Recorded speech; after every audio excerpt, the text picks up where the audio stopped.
Tonight, Seren Vale would become Luna, or so she thought.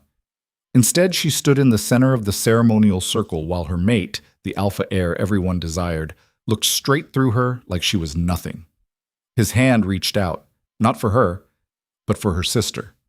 The bond meant to bind them forever snapped like a brittle branch, and the pack's laughter rose around her like wolves circling wounded prey. She was about to learn that being rejected wasn't the worst part. The worst part was what came after. If you want to see how a woman thrown away like trash becomes the most dangerous force her enemies ever faced, stay until the end. Hit that like button and comment what city you're watching from. Let's begin. The Ironwood Pack territory stretched across the northern mountains like a kingdom carved from stone and shadow. Tall pines crowded the valleys, their branches heavy with snow that never fully melted, even in summer. The pack house sat at the heart of it all, a massive structure of timber and iron that had stood for 6 generations, home to alphas who ruled with fists and fangs and the kind of authority that didn't need to be questioned. It was beautiful in a brutal way, the kind of beauty that could kill you if you weren't careful. Seren Vale had grown up in the smaller wing of that house, the one reserved for families who served rather than led. Her father had been a beta once, back before an injury during a rogue attack left him limping and stripped of his rank, a shattered hip that never healed right, and suddenly 20 years of service meant nothing.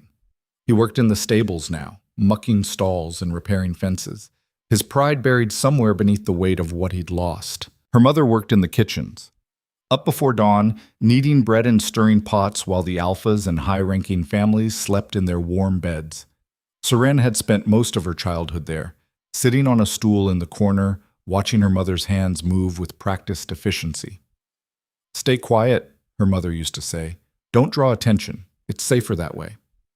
Seren had learned that lesson well. Too well, maybe. She'd always been small, not just physically, though at 5'3" she barely reached most wolves' shoulders, but in presence. She didn't have the sharp edges the pack admired, the swagger that made others step aside when you walked into a room. Her wolf was weak, surfacing only rarely, a pale shadow compared to the powerful beast the alphas could shift into. During pack runs, she'd hang back, struggling to keep up, pretending she didn't notice the pitying looks or the whispered comments. "Poor thing, doubt she'll ever find a mate. Beta blood's too diluted, happens sometimes. At least she's useful in the kitchens." Seren kept her head down, did what she was told, and tried not to be noticed. It was easier that way, safer. She'd learned early that girls like her didn't get fairy tales. They got by. They survived. And if they were lucky, they found a decent male who didn't mind that their wolf was barely worth mentioning. That was the life she'd expected, the life she'd made peace with. Until the night she turned 21 and the bond snapped into place. Mate bonds were rare. Not unheard of, but uncommon enough that when they happened, the whole pack paid attention. The moon herself supposedly chose the pairs, linking souls that were meant to balance each other, strengthen each other. It was sacred, unbreakable, or so everyone said. The midwinter gathering had been in full swing when it happened. The great hall packed with bodies, music pounding from the corner where someone had set up speakers, the smell of roasted meat and alcohol thick in the air. Seren had been helping serve drinks, weaving through the crowd with a tray balanced on one hand, trying not to get jostled.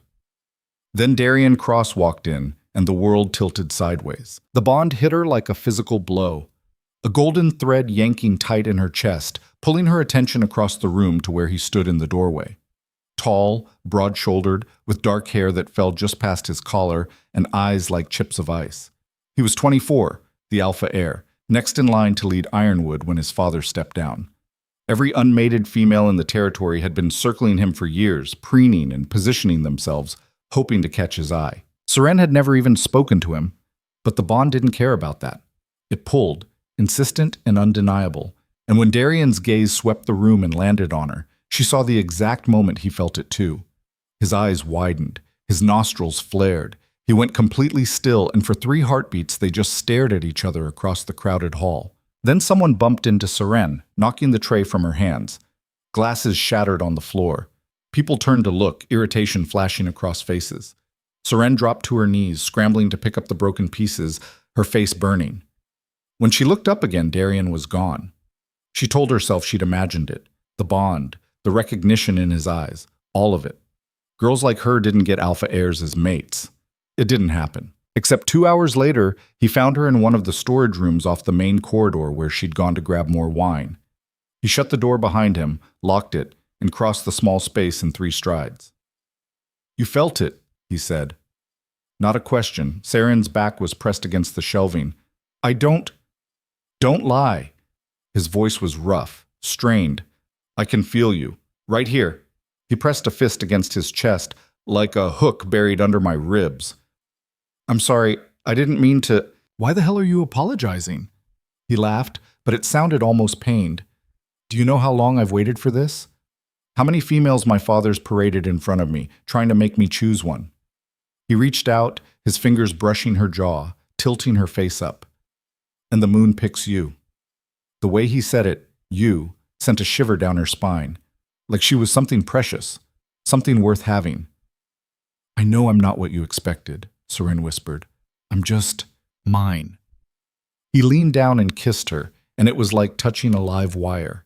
Every nerve in her body lit up, the bond singing with recognition and relief. His hands cupped her face, gentle despite the desperation in the kiss, and Seren stopped thinking altogether. When he finally pulled back, they were both breathing hard. "No one can know," Darian said. "Not yet." Seren blinked, trying to clear the haze from her mind. "What?" "My father, he's traditional, old school. He wants me to choose my Luna carefully, make a political match that strengthens the pack." Darian's jaw tightened. "If he finds out about this before I can handle it the right way, he'll try to interfere. I need time to convince him, to show him that you're the right choice." "I'm not," Seren started, but Darian cut her off with another kiss, softer this time. "You are. Trust me. Just give me a few weeks to lay the groundwork, and then we'll announce it properly. At the lunar ceremony. I'll claim you in front of the whole pack, and no one will be able to say a damn thing about it." Seren wanted to argue, to point out all the reasons this was a terrible idea, but the bond was a warm golden glow in her chest, and Darian was looking at her like she hung the moon. "Okay," she heard herself say. "We'll wait." 3 months. They kept it secret for 3 months. It was harder than Seren had expected. Having a mate was supposed to be public, celebrated. Instead, she and Darian met in stolen moments, dark corners, empty rooms, late-night walks along the tree line where no one would see them. He'd kiss her until she couldn't remember her own name, whisper promises against her skin. Tell her about the future they'd have once everything was settled. "We'll fix up the Luna's quarters," he'd said one night, his arm around her shoulders as they sat hidden in the shadow of the old granary. "Get rid of all my mother's old furniture. You can decorate however you want. Make it ours." "I don't know anything about decorating," Seren had said, laughing softly. "You'll learn. We'll figure it out together." He'd pressed a kiss to her temple. "I can't wait to wake up next to you every morning. No more sneaking around. No more hiding." Seren had believed every word. She'd held on to those promises like lifelines, especially on the days when doubt crept in. When she'd see Darian with other females, high-ranking pack members' daughters, who'd corner him at gatherings, their hands on his arm, their laughter too loud, and the bond would twist painfully in her chest. "It doesn't mean anything," he'd assured her later, in private. "They're just trying to position themselves. I barely pay attention." "They're beautiful," Seren had said quietly. "They'd make better Lunas than—" "Stop." Darian had gripped her chin, forcing her to meet his eyes. "You're my mate. The moon chose you for me, not them. They can throw themselves at me all they want. It won't change anything." Seren had wanted so badly to believe him. Her family had noticed the change in her, the way she seemed lighter, happier. Her mother had asked about it once, gentle and probing, but Seren had deflected. "Just feeling better lately, that's all." Her younger sister Maris had been less subtle. "You're glowing," Maris had said one morning, watching Seren brush her hair. "What's going on?" "Nothing," Seren had lied. "Just sleeping better." Maris had studied her with those sharp, dark eyes. "You're a terrible liar." Seren and Maris had never been particularly close. 2 years apart in age, but they might as well have grown up in different packs. Maris was everything Seren wasn't. Bold, striking, with glossy black hair and curves that drew male attention wherever she went. She knew how to work a room, how to make people notice her. She'd been dating one of the senior warriors, a handsome wolf named Cade, and everyone assumed they'd mate within the year. Seren had sometimes felt like a ghost next to her sister, the forgettable one. She told herself it didn't matter. Once the lunar ceremony happened, once Darien claimed her publicly, none of that would matter anymore. The ceremony was scheduled for the next full moon. Darien had arranged everything, gotten his father's grudging agreement to announce his choice of Luna. "He's not happy I won't tell him who it is in advance," Darien had said, "but he'll deal with it. Once he sees us together, once the bond is public, he'll accept it." Seren had counted down the days, barely slept the night before. Her mother had helped her get ready, fussing over the simple white gown they'd bought from the pack seamstress. Nothing fancy, but clean and new, with delicate embroidery along the neckline. "You look beautiful," her mother had said, tears shining in her eyes. "I'm so proud of you, sweetheart." Seren had hugged her tight, trying not to cry and ruin the minimal makeup she'd applied. "Thank you, Mama." Maris had appeared in the doorway, leaning against the frame with her arms crossed. She'd been quiet all day, her expression unreadable. "Good luck tonight," she'd said, her voice flat. "Thanks," Seren had replied, but Maris had already turned and walked away. Seren had pushed the unease aside. Tonight was supposed to be perfect. Tonight, everything changed. The ceremonial circle was ancient, older than the pack house itself. A ring of standing stones arranged in a clearing behind the main territory, each one taller than a man and carved with symbols that had worn smooth over centuries. Torches burned at intervals around the perimeter, their flames dancing in the cold wind that swept down from the mountains. The entire pack had gathered. Hundreds of wolves lined the edges of the circle, dressed in their best, their breath-forming clouds in the freezing air. The full moon hung overhead, fat and silver, bathing everything in pale light. Seren stood alone in the center of the circle, her hands clasped in front of her to stop them from shaking. The white gown provided almost no warmth, and she could feel the cold seeping into her bones. She scanned the crowd, looking for Darien, for some reassurance, but all she saw were faces, some curious, some bored, some openly skeptical. The whispers had started the moment she'd stepped into the circle. "That's the Veil girl, isn't it? The quiet one? From the kitchens? No way. Darien wouldn't... Maybe it's a joke, some kind of test." Seren tried to block them out, focusing instead on the spot where Darien stood at the opposite edge of the circle. He was flanked by his father, Alpha Garen Cross, and the Pack's Council of Elders, 7 wolves who advised the Alpha on major decisions. Darien wore ceremonial leathers, black and perfectly fitted, with the ironwood crest embroidered in silver across his chest. He looked every inch the Alpha he was born to be. He wasn't looking at her. Alpha Garen stepped forward, raising his hands for silence. The crowd immediately quieted. Garen was in his 50s, broad and scarred, with gray threaded through his dark hair and eyes that could strip flesh from bone with a single glance. He'd led Ironwood for nearly 30 years, and his word was absolute law. "Tonight," Garen's voice boomed across the clearing, "my son claims his mate. Tonight, Ironwood gains its future Luna." The pack erupted in howls and cheers, the sound primal and deafening. Serene's heart hammered against her ribs.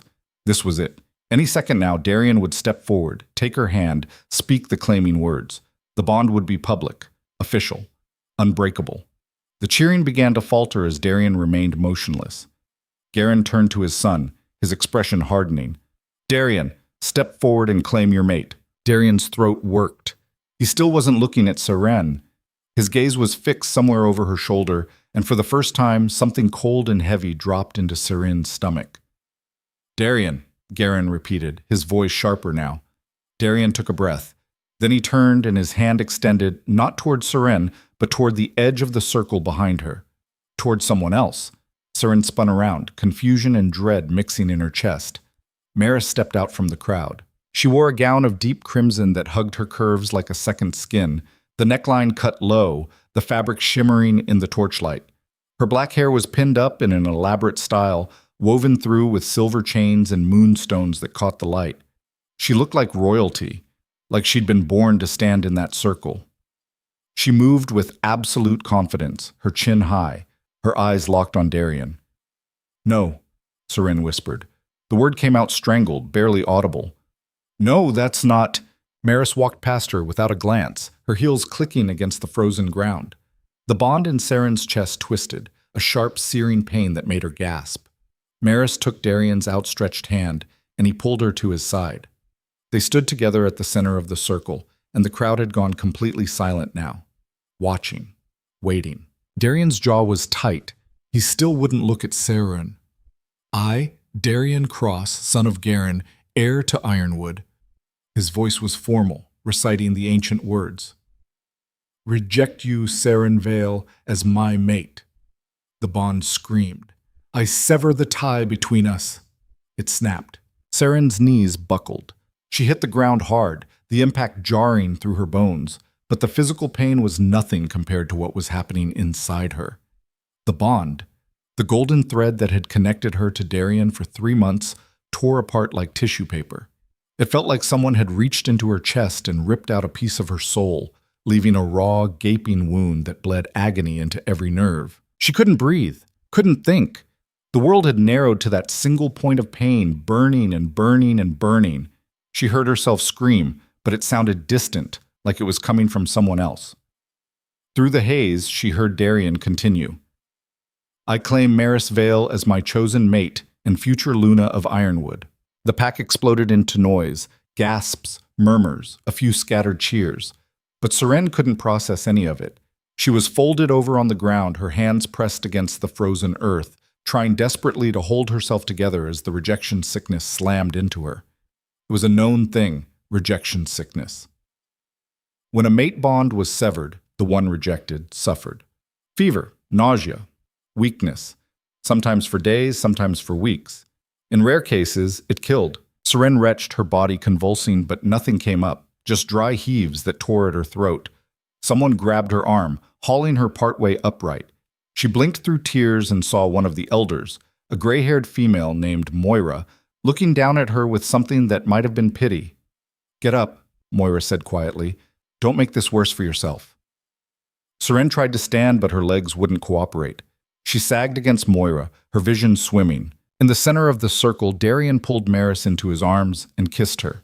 It was long, deep, performative. A show for the pack. Maris melted into him, one hand sliding up to cup the back of his neck, and the crowd roared its approval. When they finally broke apart, Maris turned her head just enough to meet Seren's gaze. She smiled. It was small, private. A smile that said, I won. Alpha Garen raised his hands again, commanding silence. Seren Vale. His voice cut through the noise like a blade. You are hereby stripped of any claim to the title of Luna. You will leave this circle and not return. Seren's mouth moved, but no sound came out at first. Finally, she managed, I didn't do anything. You were not strong enough, Garen said, and there was no emotion in his voice, just fact. A true Luna must be capable of standing beside an alpha, of leading this pack with strength and dignity. You are weak, girl. You always have been. The words landed like physical blows. My son has made his choice, Garen continued, a choice that will serve Ironwood well. Maris is strong. She will bear strong pups, lead with authority. You? He looked at Seren like she was something stuck to the bottom of his boot. You would have been a liability. Laughter rippled through sections of the crowd. Not everyone. Some wolves looked uncomfortable, shifting on their feet, avoiding Seren's eyes. But enough laughed. Enough agreed. Seren forced herself to her feet, swaying. The world tilted dangerously, and she had to lock her knees to stay upright.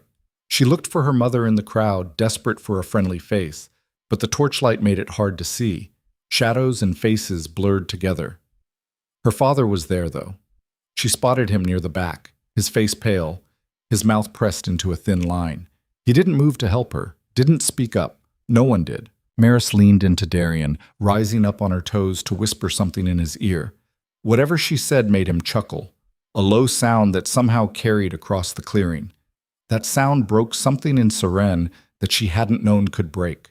She turned, put one foot in front of the other, walked out of the circle on shaking legs. No one tried to stop her. No one followed. Behind her, the pack began to celebrate. Music started up. Howls of congratulations echoed into the night. The future Luna had been claimed, and Ironwood had its next generation of leadership secured. Seren walked into the darkness beyond the torches and didn't look back. She made it to the tree line before she collapsed again. Her body gave out, folding in on itself, and she ended up on her knees in the snow. The cold bit through the thin fabric of her dress, but she barely felt it. The rejection sickness was worse now, a fever burning under her skin while chills racked her frame. She retched again, and this time something came up, bile, bitter and burning. Her wolf whimpered inside her mind, a pitiful sound. The bond severing had damaged her too, left her wounded and retreating. "I'm sorry," Seren thought at her. "I'm so sorry." The wolf didn't answer. She'd pulled so far back that Seren could barely sense her anymore. Time passed. Seren didn't know how long she stayed there, shivering in the snow. Long enough for the sounds of celebration to fade into background noise.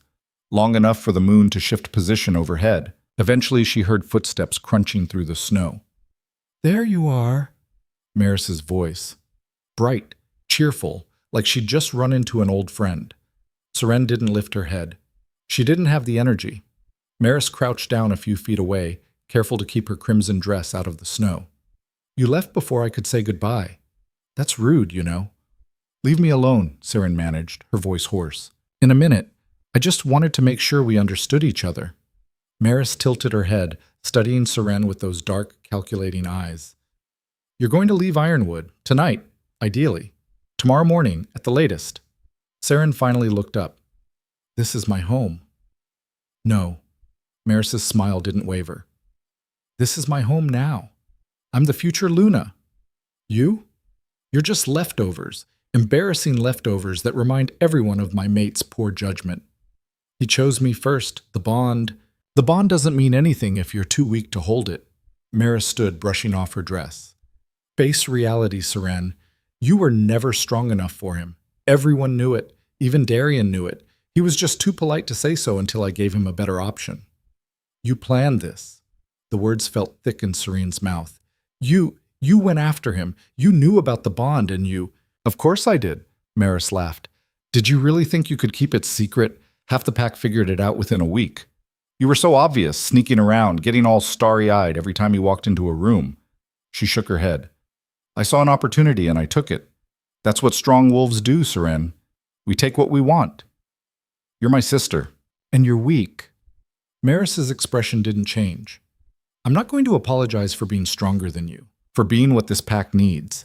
Darien deserves a Luna who can actually stand beside him, not some timid little mouse who jumps at her own shadow." Seren's hands clenched into fists in the snow.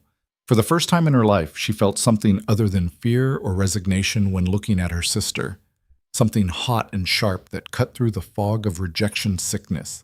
Anger. "Get out of here before someone makes you," Maris continued. "The pack doesn't want you. Darien doesn't want you. I certainly don't want you hanging around, making things awkward, so do us all a favor and disappear." She turned to leave, then paused. "Oh, and Seren? If you're thinking about making some kind of scene, claiming Darien forced you into anything, or that I manipulated him, don't. No one will believe you. You're nobody. I'm the Luna. That's just how it is." Maris walked back toward the lights and music, her heels clicking with each step. Seren stayed in the snow, trembling, until the cold started to numb her fingers. Then she stood up. Unsteady, weak, but upright. She walked back to the pack house through the servants' entrance, climbed the stairs to her family's small quarters. Her mother was there, sitting at the kitchen table with her face in her hands. She looked up when Seren entered, her eyes red from crying. "Baby," she started. "I'm fine," Seren lied. "I just need to rest." She went to her tiny room and shut the door, sat on the edge of her narrow bed and stared at the wall. The anger was still there, burning low in her chest alongside the pain. It was unfamiliar, strange. Seren had never let herself be angry before. Anger was dangerous. Anger got you noticed, and being noticed got you hurt. But right now, in this moment, anger was the only thing keeping her from falling apart completely. She stayed in that room for 3 days. Her mother brought food that Seren couldn't eat. The rejection sickness kept her bedridden, sweating through her sheets 1 minute and shivering the next. She could hear the celebrations continuing throughout the pack house. Feasts, gatherings, the constant noise of wolves congratulating Darien and Maris. On the 3rd night, Seren made her decision. She waited until after midnight when the house finally quieted. Then she packed a single bag, 2 changes of clothes, a blanket, the small amount of money she'd saved from occasional odd jobs. She wrote a note to her mother, short and simple. "I'm sorry. I have to go. I love you." She left it on her pillow. Then she slipped out through the servants' entrance, the same way Maris had suggested, and walked away from the only home she'd ever known. No one saw her leave. No one tried to stop her. The frontier territories lay to the north, beyond Ironwood's borders.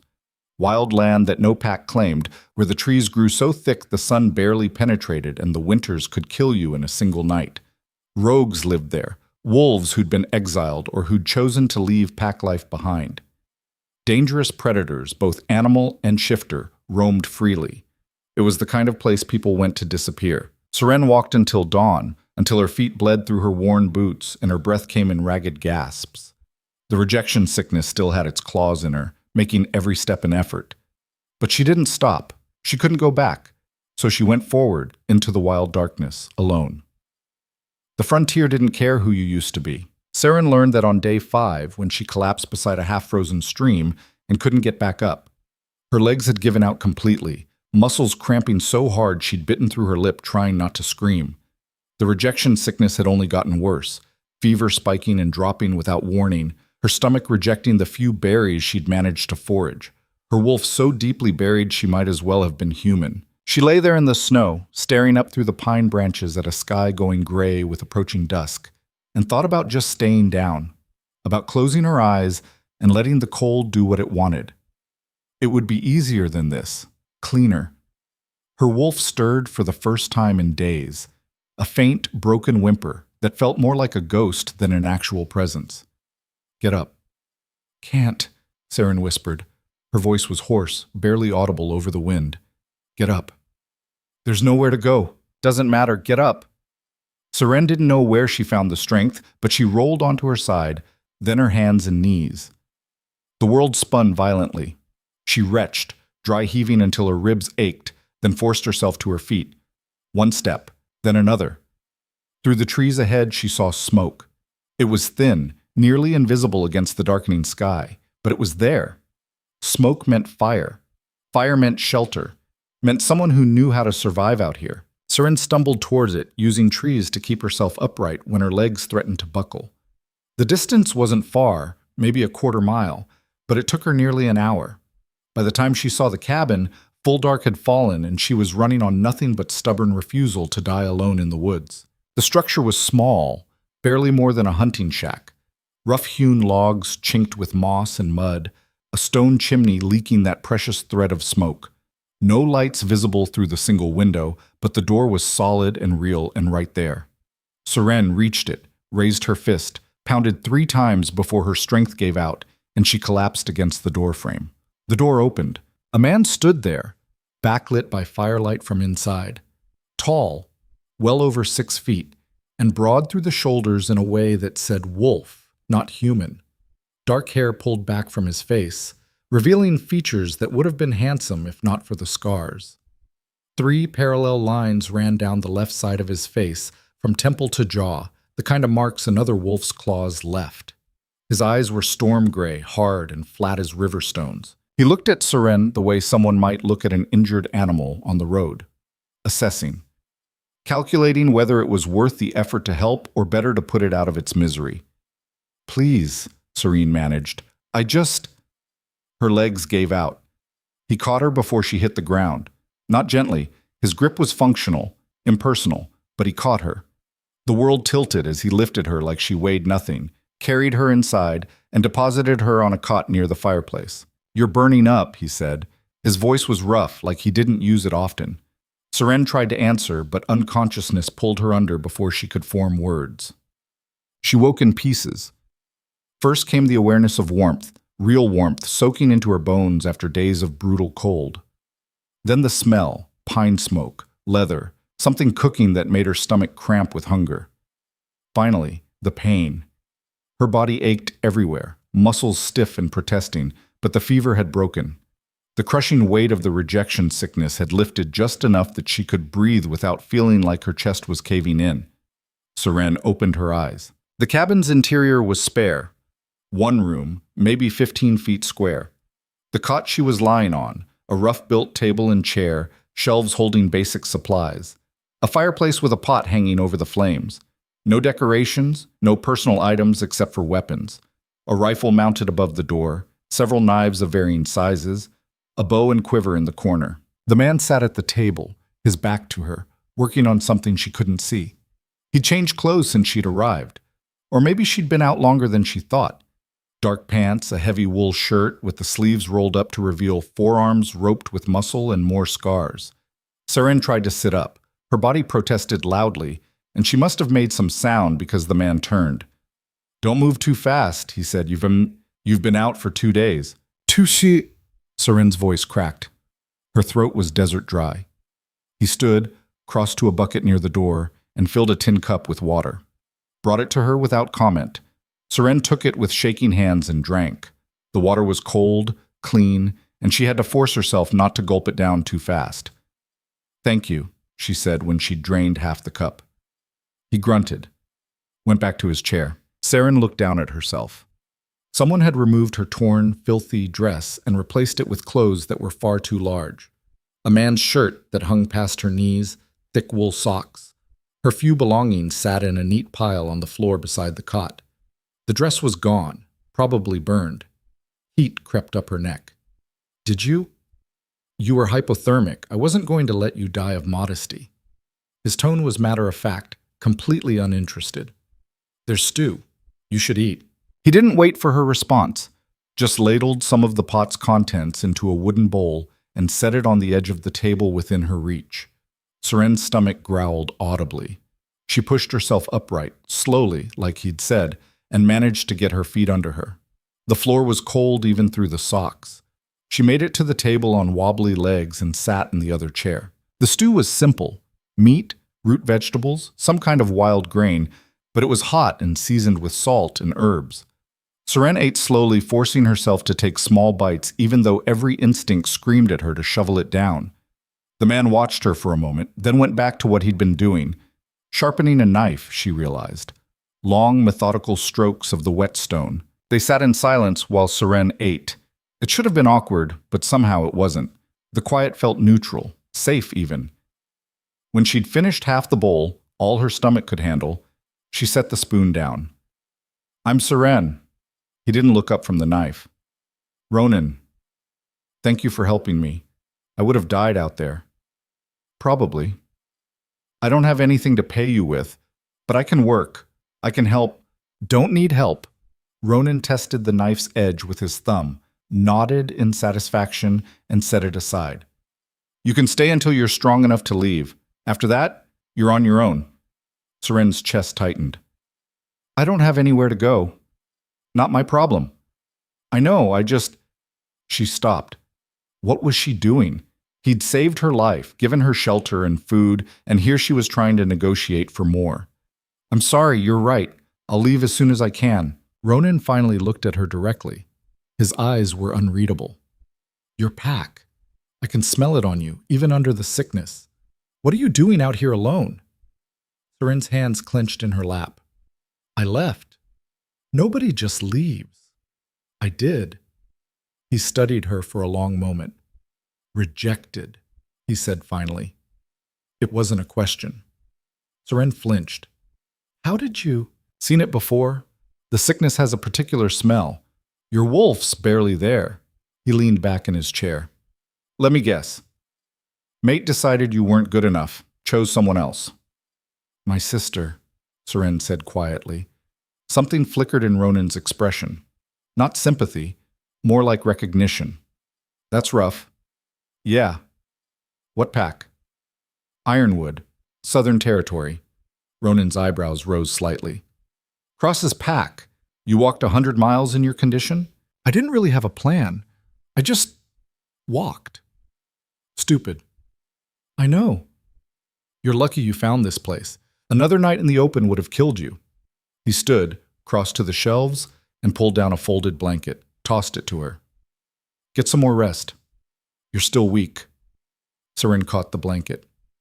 "What are you doing out here? You're not pack either, are you?" "Rogue." He said it without shame or explanation. "Go to sleep, Seren." She wanted to ask more. How long he'd been out here, why he'd left his pack, whether he ever regretted it. But exhaustion was pulling at her again, and the cot looked impossibly inviting. She made her way back to it, wrapped herself in the blanket, and was asleep before she could think too hard about what tomorrow would bring. Over the next week, Seren learned what survival actually meant. Ronan wasn't cruel, but he wasn't gentle either. He gave her space to recover, made sure she ate and stayed warm, but he didn't coddle her. On the third day, when she was steady enough on her feet, he handed her a bucket and pointed to the stream. "We need water. Don't fall in." Seren had stared at him. "It's freezing out there." "Yeah, that's why you should hurry." She'd gone, filled the bucket with fingers that went numb in seconds, hauled it back to the cabin with arms that shook from the weight. Ronan had nodded once when she set it down, then gone back to whatever he was working on. That set the pattern. He gave her tasks, hauling water, gathering firewood from the stacks he kept covered behind the cabin, helping prepare food. Nothing too strenuous at first, but enough to keep her moving, enough to remind her body it wasn't dead yet. The rejection sickness faded slowly. By the end of the week, Seren could eat without nausea, could make it through a full day without needing to collapse. Her wolf was still weak, still distant, but occasionally Seren could feel her stirring. Small movements, like someone testing injured limbs. Ronan didn't talk much. He answered direct questions with the bare minimum of words, volunteered nothing about himself. But Seren learned things anyway, just by watching. He was organized, efficient. Everything in the cabin had a place and a purpose. He hunted every few days, bringing back rabbits or grouse, occasionally a deer.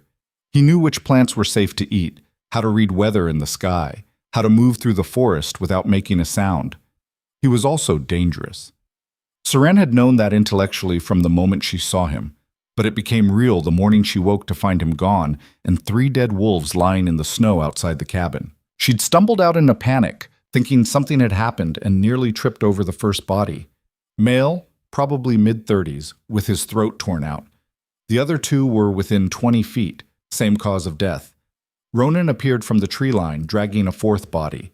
He dropped it with the others, breathing hard, blood splattered across his shirt. "What?" Seren couldn't finish the sentence. "Rogues. Different kind than me." He wiped his hands on his pants. "They smelled you.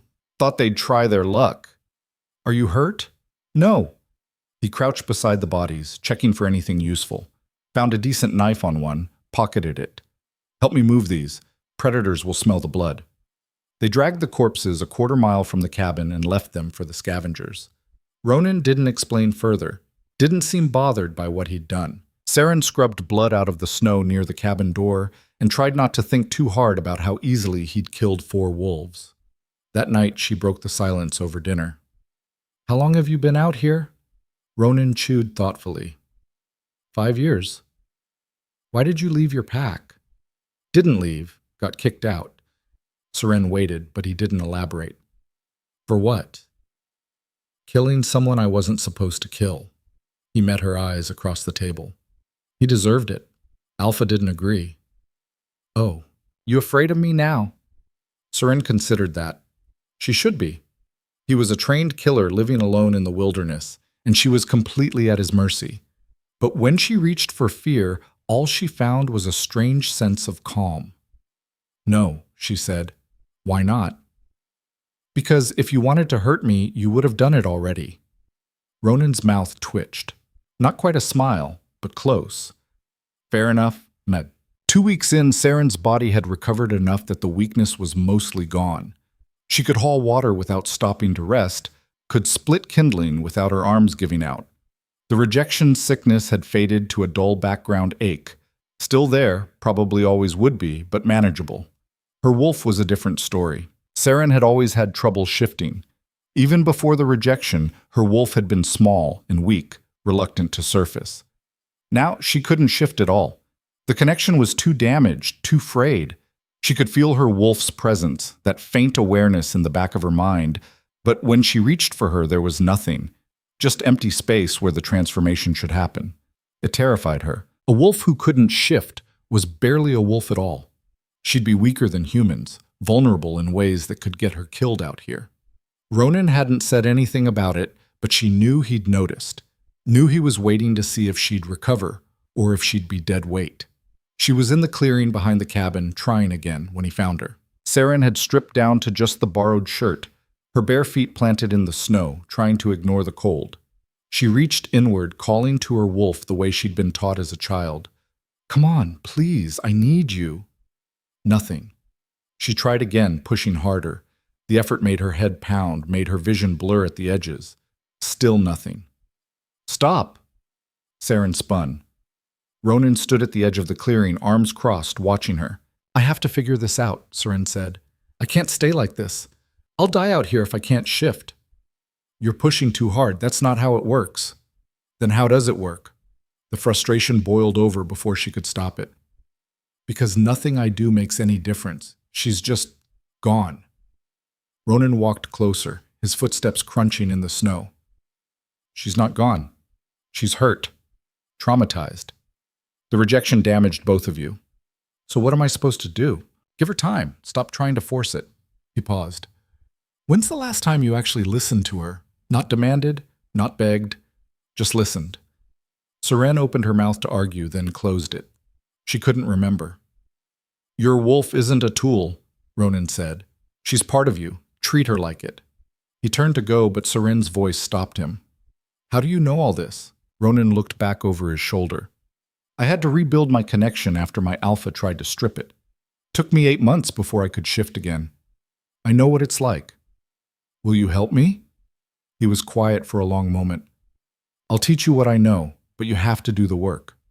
"I will, I promise. We start tomorrow. Get inside before you freeze." Training started before dawn. Ronan dragged Seren out of bed while it was still dark, handed her a cup of something bitter that was supposed to pass for tea, and led her into the forest.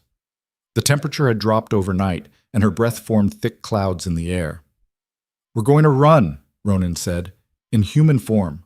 No shifting." "Why?" "Because you need to remember what your body can do on its own.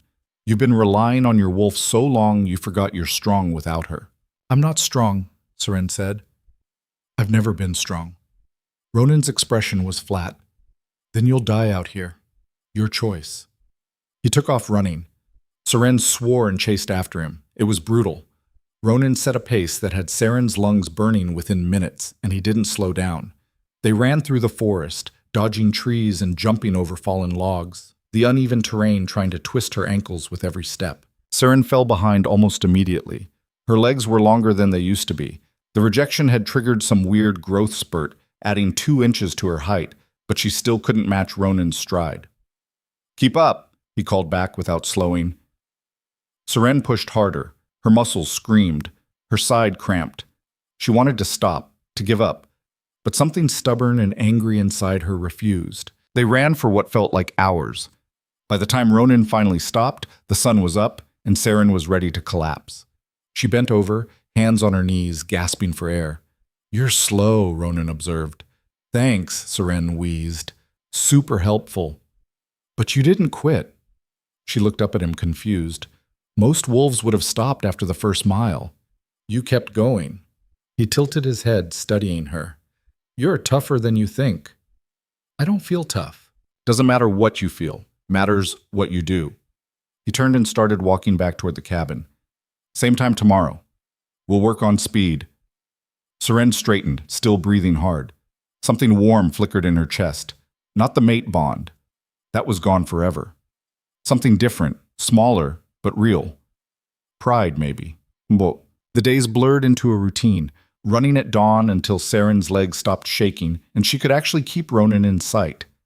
Then hand-to-hand combat, which mostly consisted of Ronan throwing her into the snow over and over while explaining what she was doing wrong. "You're too hesitant," he said, hauling her up for the dozenth time. "You telegraph every move." "I've never fought anyone before," Seren snapped, brushing snow off her borrowed pants. "I know. It shows." He reset his stance. Again. She tried. She really did. But Ronan had decades of experience in training, and Seren had kitchen duty. Every time she thought she saw an opening, he'd counter and she'd end up on her back. After the 10th round, she stayed down, staring up at the sky. "This is pointless. I'm never going to be able to fight." Ronan crouched beside her. "You're right." Seren blinked. "What?" You're never going to beat someone like me in a straight fight. You're smaller, less experienced. He offered her a hand up. So you have to fight smarter. How? Use their strength against them. Be faster, more unpredictable. Make them underestimate you, then exploit it. He pulled her to her feet. Every wolf you'll face out here will expect you to be weak. Use that. Something clicked in Seren's mind. Fake being weaker than I am, until the moment you strike. Then commit completely. Ronan stepped back. Try again. This time, when they engaged, Seren didn't try to overpower him. She dodged, stayed light on her feet, let him chase her. When he swung, she ducked under his arm and drove her elbow into his ribs. Not hard enough to really hurt, but enough to make contact. Ronan grunted. Better. They went again. And again. Slowly, Seren started to see the patterns. Started to understand how to read an opponent's body, anticipate their moves. She still lost more than she won, but she was learning. In the evenings, Ronan worked on the mental connection.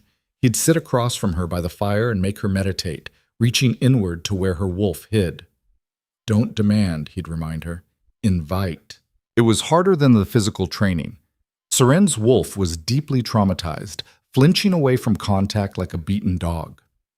But Seren kept trying, kept reaching out with gentleness instead of desperation.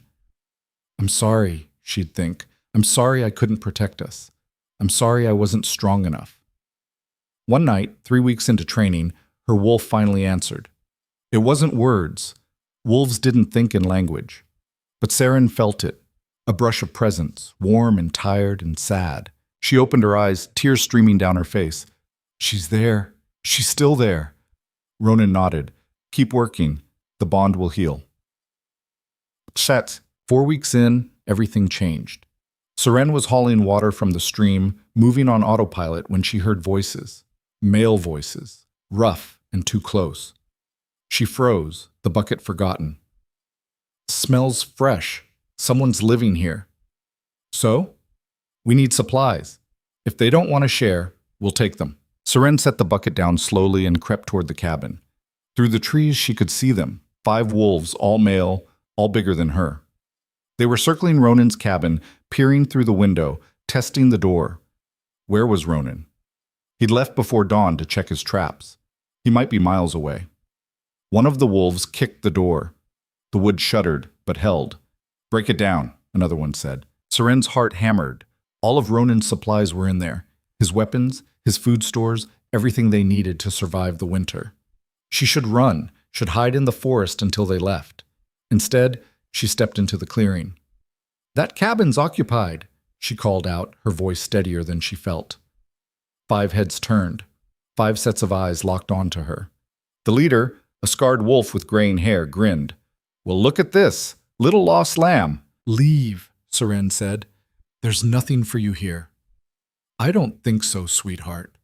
He took a step toward her. Where's your mail? You out here alone? No. The lie came easily. He's hunting. He'll be back any minute.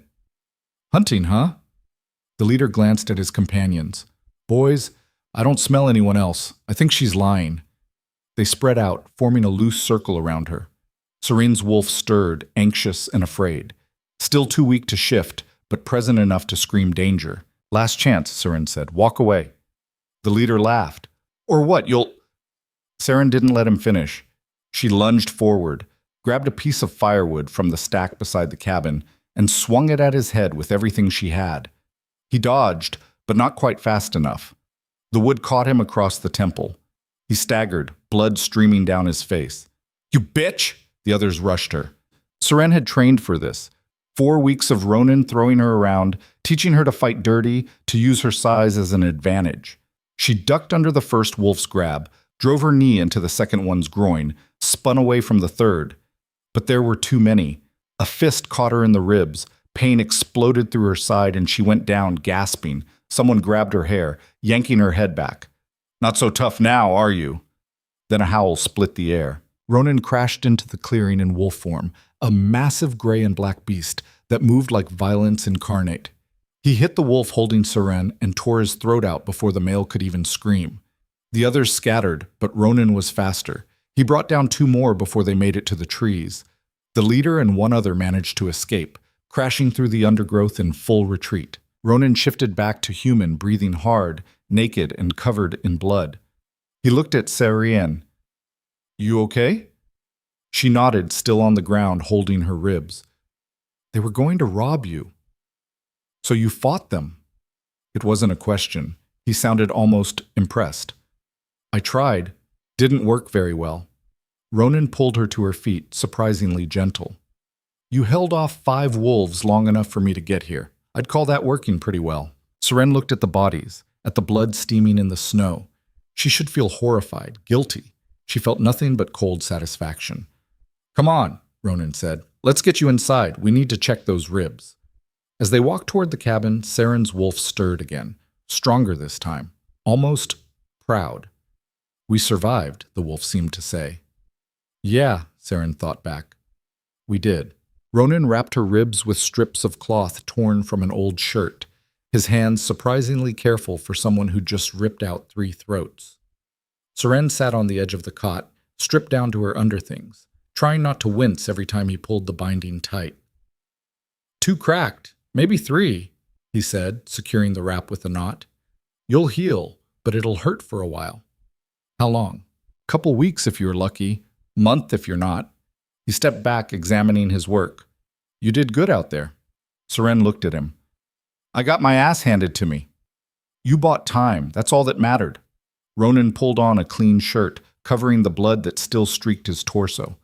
"Those wolves weren't random, they were scouting." "For what?" "Territory, resources." "Winter's coming hard this year. I can smell it in the air. Rogues are getting desperate, grouping up." He moved to the window, peering out at the darkening forest. "The 2 that got away will talk. Word'll spread that someone's living out here. So we'll have more visitors." "Yeah," Ronan turned back to her. "Which means you need to be able to defend yourself. Really defend yourself, not just buy time." Seren's ribs throbbed with each breath. "I can't even shift yet." "Then we fix that." He crossed his arms. "Tomorrow, we stop going easy." "We were going easy?" Ronan's mouth twitched, almost a smile. "Get some rest. You're going to need it." The next morning, Ronan woke her an hour before dawn and led her deeper into the forest than they'd ever gone. The trees here were ancient, their trunks thick as houses, their branches blocking out so much light that the undergrowth was sparse and twisted. The air felt different, heavier, like the forest was holding its breath.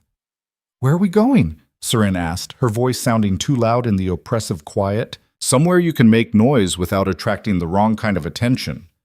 Ronan pushed through a stand of deadfall and emerged into a clearing that shouldn't have existed. Perfectly circular, maybe 50 feet across, ringed by those massive trees. The ground was covered in moss instead of snow, somehow green despite the freezing temperatures. Seren stopped at the edge. "What is this place?" "Old territory marker, from before the packs divided up the north." Ronan walked to the center and turned to face her. "The trees, remember. That's why nothing grows here except moss. The old alphas marked it with blood and dominance. Ground soaked up so much power it can't sustain normal life anymore." "That doesn't make any sense."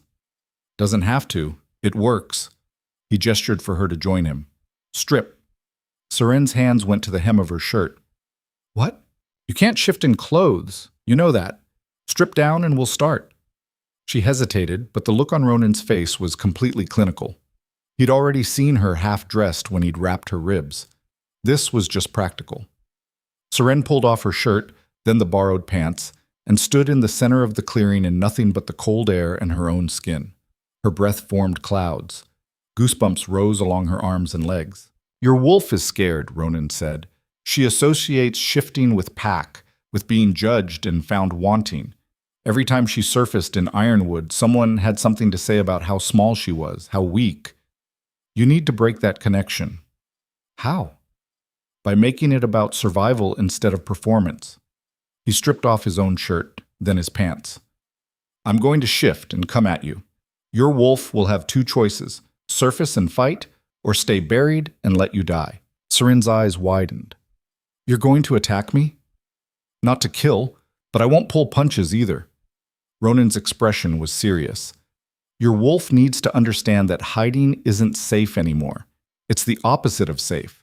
Out here, Being seen is survival. This is insane. Yeah. He rolled his shoulders, preparing. But it'll work. You ready? No? Good. Fear helps. And then he shifted. The transformation was fluid, practiced.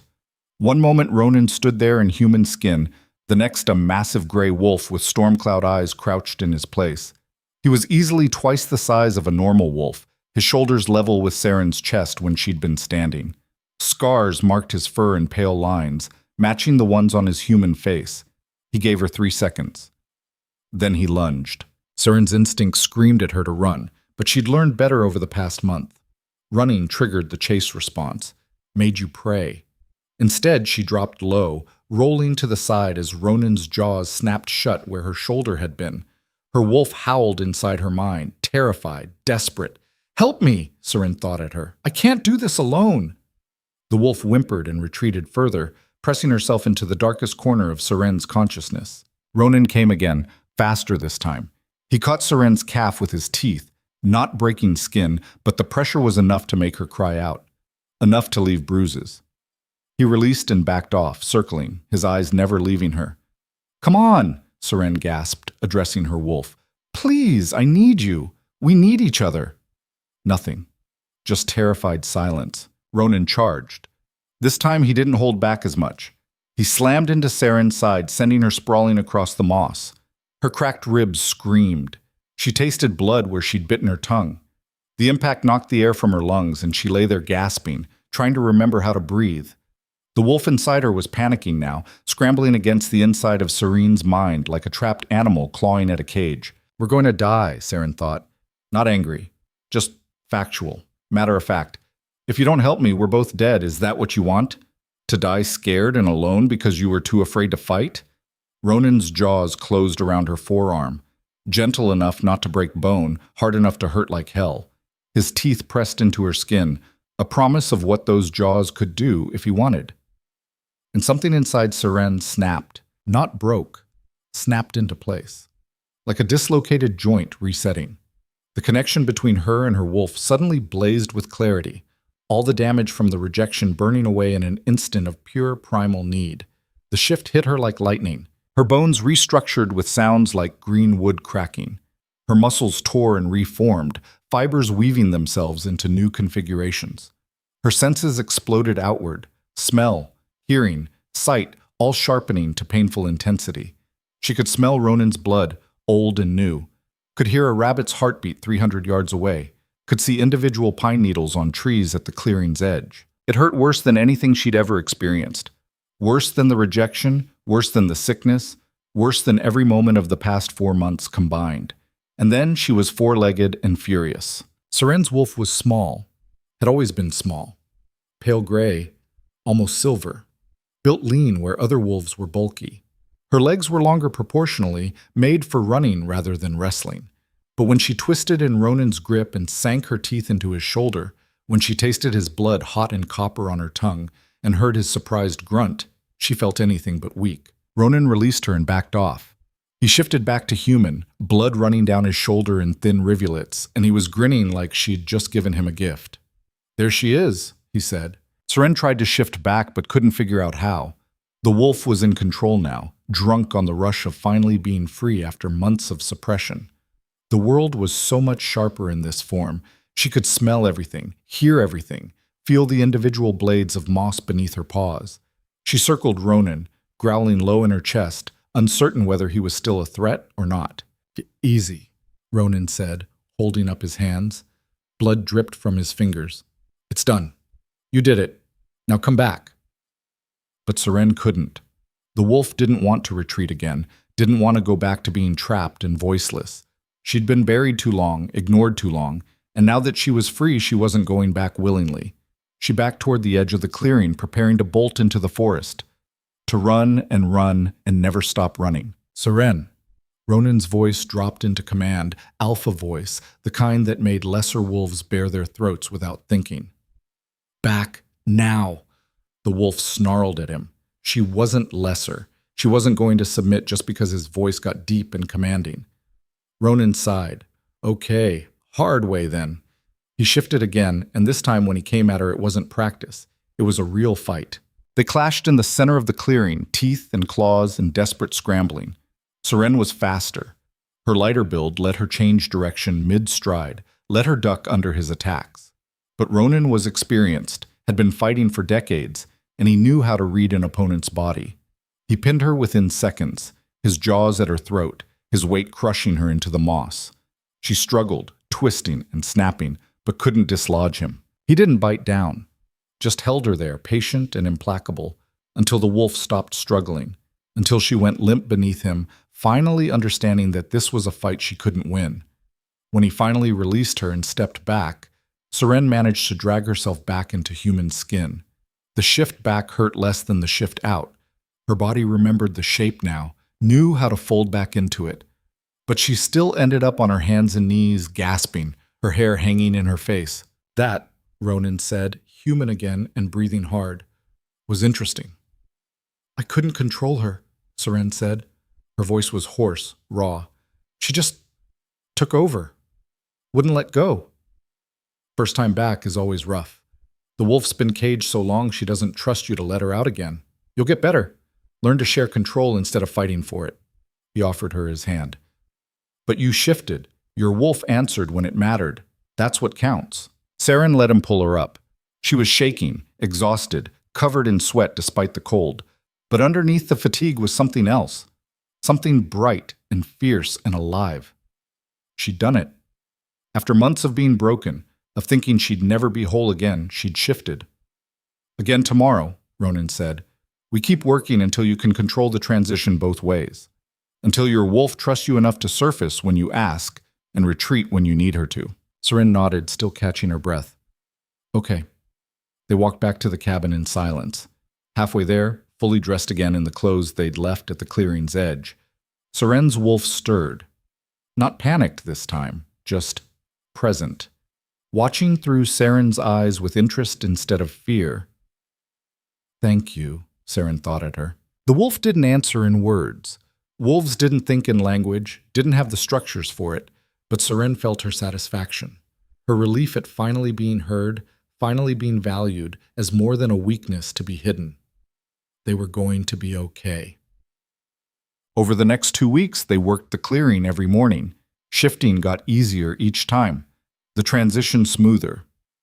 Seren learned to hold her wolf form for hours, to think clearly while shifted instead of letting instinct override everything. She learned to transition without the agonizing pain of that first change. Learned to feel the shift coming and guide it instead of being dragged through it. Her wolf was still small.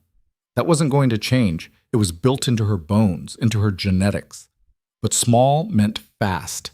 Meant she could slip through spaces larger wolves couldn't fit, could change direction in mid-stride, could outlast opponents in a long chase. Ronan taught her to use it, to fight the way he'd taught her in human form, smart instead of strong, strategic instead of overwhelming. Your size is an advantage if you stop seeing it as a weakness, he said one morning after she'd managed to actually land a solid hit on him during a sparring match, both in wolf form, circling in the moss. Bigger wolves underestimate you. They see small and think weak. Let them. Then go for the throat while they're busy being overconfident.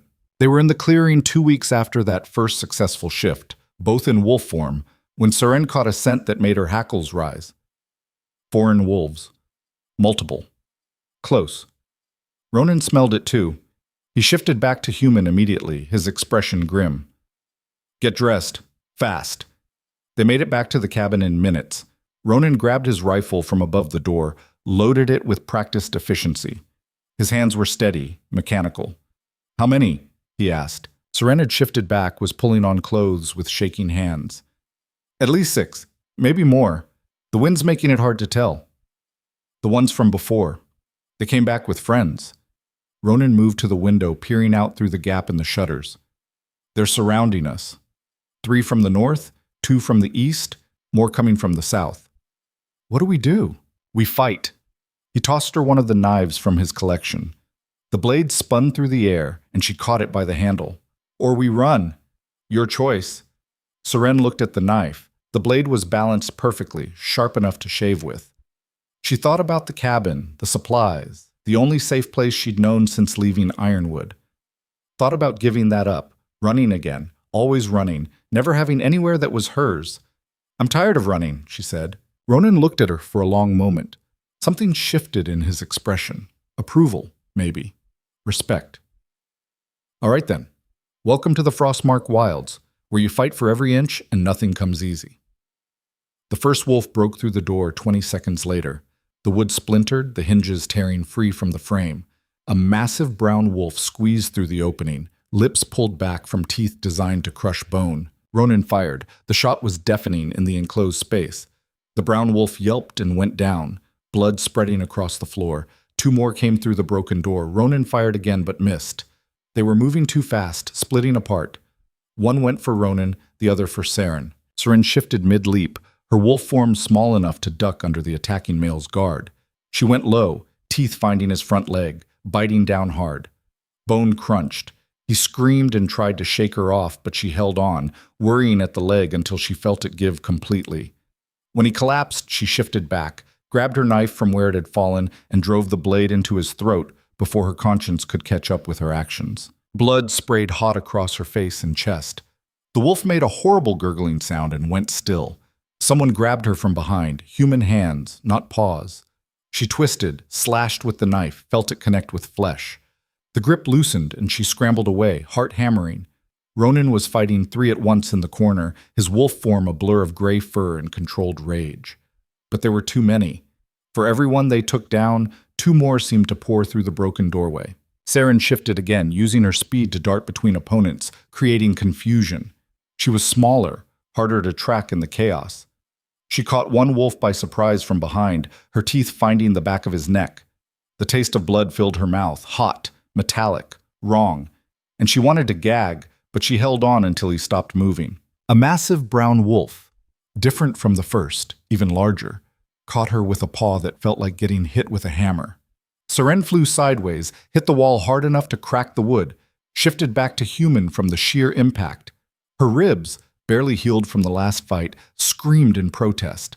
Something inside her chest gave with a wet, cracking sound. The brown wolf advanced on her, stepping over the bodies of his fallen packmates. His eyes were yellow, cold, calculating. There was intelligence there, strategy. He knew she was hurt, knew she was vulnerable. Seren tried to shift but couldn't. The impact had rattled something loose inside her, broken the concentration she needed. The wolf lunged, jaws open wide. Then something happened. The air in the cabin changed, got heavier, thicker, like the pressure before a thunderstorm. Seren felt it in her bones, in her blood, in the very marrow of who she was. Her wolf surged inside her, but not in fear, in recognition, in answer to something that was calling to them, something ancient and powerful that had been sleeping deep inside and was now clawing its way to the surface with tooth and claw. The brown wolf's jaws were inches from her throat. Seren shifted, but this time it was different. The transformation didn't just hurt, it felt like her entire body was being rewritten from the ground up. Her bones didn't just restructure, they built on themselves, adding mass and density. Her muscles didn't just reform, they layered and thickened. Her senses didn't just sharpen, they expanded into ranges she hadn't known existed. When she emerged from the shift, she wasn't small anymore. She was massive. Easily as large as Ronan, maybe larger. Her fur had darkened from pale gray to charcoal silver, almost black in the dim cabin light. Her paws were twice the size they should be, her claws like curved knives. And when she opened her jaws and roared, the sound that came out wasn't a wolf's howl. It was a command. Pure alpha dominance, the kind that bypassed conscious thought and spoke directly to the wolf inside every shifter. Every wolf in the cabin froze. Their wolves recognized what Seren's had just become, even if their human minds didn't understand it yet. They recognized the power, the authority, the sheer weight of presence. Alpha. Not just any alpha. True alpha. The rare dormant bloodline that appeared once in a generation, maybe once in 10 generations. Triggered only by extreme need, by circumstances so dire that the only choices were evolve or die. The kind of power that couldn't be taught or inherited through normal channels. It had to be awakened through fire and blood. The brown wolf that had been about to kill her dropped to his belly like someone had cut his strings. Throat bared in absolute submission, whimpering. The others followed. One by one, they shifted back to human and prostrated themselves on the cabin floor, faces pressed to the wood, unable to resist the compulsion. Ronan, still in wolf form, stared at her with something like shock in his storm-gray eyes. He shifted back to human slowly, his gaze never leaving her. "Well," he said quietly, "that's new." Seren tried to shift back but couldn't. This new form was too powerful, too overwhelming. She was locked in it, her wolf drunk on the rush of strength, on the intoxicating certainty of dominance. Power flooded her veins like molten gold. She wanted to fight, to kill, to establish her supremacy over every wolf who'd ever looked down at her, who'd ever called her weak, who'd ever— "Seren!" Ronan's human voice cut through the bloodlust like a knife. He stepped carefully between her and the prostrate wolves, blocking her path. "Come back. Don't let it control you." She snarled at him. How dare he give her orders? She was alpha now, true alpha. She could crush him, could tear him apart, could— "Don't." Ronan's voice was soft but firm. He didn't back down even though she could smell his fear, could see his pulse jumping in his throat. "This isn't you. The power is real. But if you let it run wild right now, you'll lose yourself. I've seen it happen. Seen alphas go drunk on their own strength and become monsters." Seren's massive wolf form trembled. The urge to attack, to dominate, to prove her superiority was overwhelming. It filled her mind like a red tide, washing away everything else. But underneath it, buried deep, she could hear her own thoughts, small and scared and begging her to stop, to remember who she was. She focused on Ronan's eyes, on the trust she saw there beneath the fear, the faith that she could be stronger than this, that she was more than just power and rage. The shift back was agony. Worse than the shift out had been, worse than anything. It felt like trying to stuff a waterfall back into a bottle, like trying to cage lightning. But slowly, painfully, muscle by muscle and bone by bone, she forced her body back into human shape. When it was done, she collapsed on the floor, naked and shaking and covered in blood that wasn't all hers. Her ribs were definitely broken now, at least 2 of them, maybe more. Every breath was fire. "What the hell?" she whispered, her voice raw. "Was that—" "Alpha blood," Ronan said quietly. He crouched beside her, careful not to touch. "True alpha. I thought it might be there. Some of the things you said, the way your wolf felt even when she was suppressed, it didn't match a normal Omega. But I wasn't sure." Seren looked up at him through sweat-soaked hair. "You knew?" "Suspected. Someone in your bloodline had it. Probably generations back. It went dormant, bred down through the family line, until it was just a whisper, a potential." He glanced at the wolves still pressed to the floor, shaking with fear and submission. It needed the right trigger to wake up. Why didn't it surface before? At Ironwood? When— She couldn't finish. When Darian rejected her. When she needed it most. "Because you never needed it to." "Not really." Ronan grabbed a blanket from the cot and draped it over her shoulders. "True alpha awakens in crisis. When you're pushed past every limit, when every other option is gone, when there's no other choice but become something more or die trying." Seren looked at her hands. They were still shaking, still human-shaped, but she could feel the power coiled beneath the skin. Waiting. "I wanted to kill them, all of them.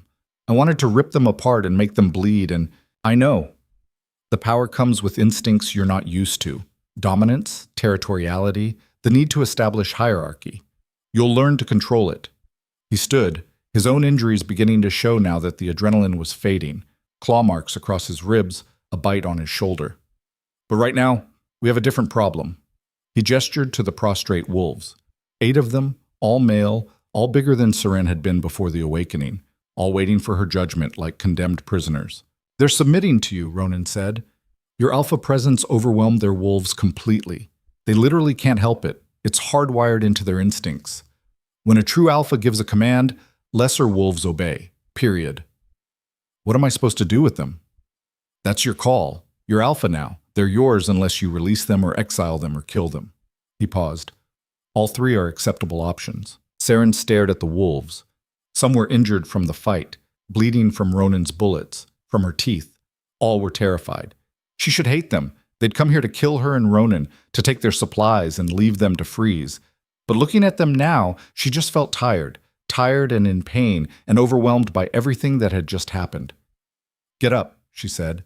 Her voice came out rougher than expected, layered with command that she hadn't intended. They scrambled to their feet like puppets on strings, eyes downcast, unable to meet her gaze. "Why did you attack us?" Seren asked. The brown wolf, human now, a man in his 30s with a scar across his chest and yellow eyes that were dimmer in human form, spoke. His voice shook. "We're starving, Alpha. Winter came early this year. Game's scarce. Other packs are defending their territories more aggressively. We heard there was a lone wolf with supplies out here, and we thought—" He stopped, swallowed hard. "We thought we could take what we needed. We didn't know. We didn't know what you were. So you tried to kill us for food and shelter." "Yes, Alpha. We're sorry. If we'd known—" "You'd have done the same thing," Seren said flatly. "Because you were desperate. Because it was us, or you." The man didn't answer, didn't need to. They both knew it was true. Seren looked at Ronan. He raised an eyebrow but said nothing. This was her decision. Her pack. If she wanted it. Her responsibility. She turned back to the wolves, pulling the blanket tighter around herself. "You have two choices. One, you leave. Right now. I won't hunt you, won't kill you, but if you ever come back to this territory, if I even smell you within 5 miles of here, I will end you. 2, you stay. You work. You hunt. You contribute.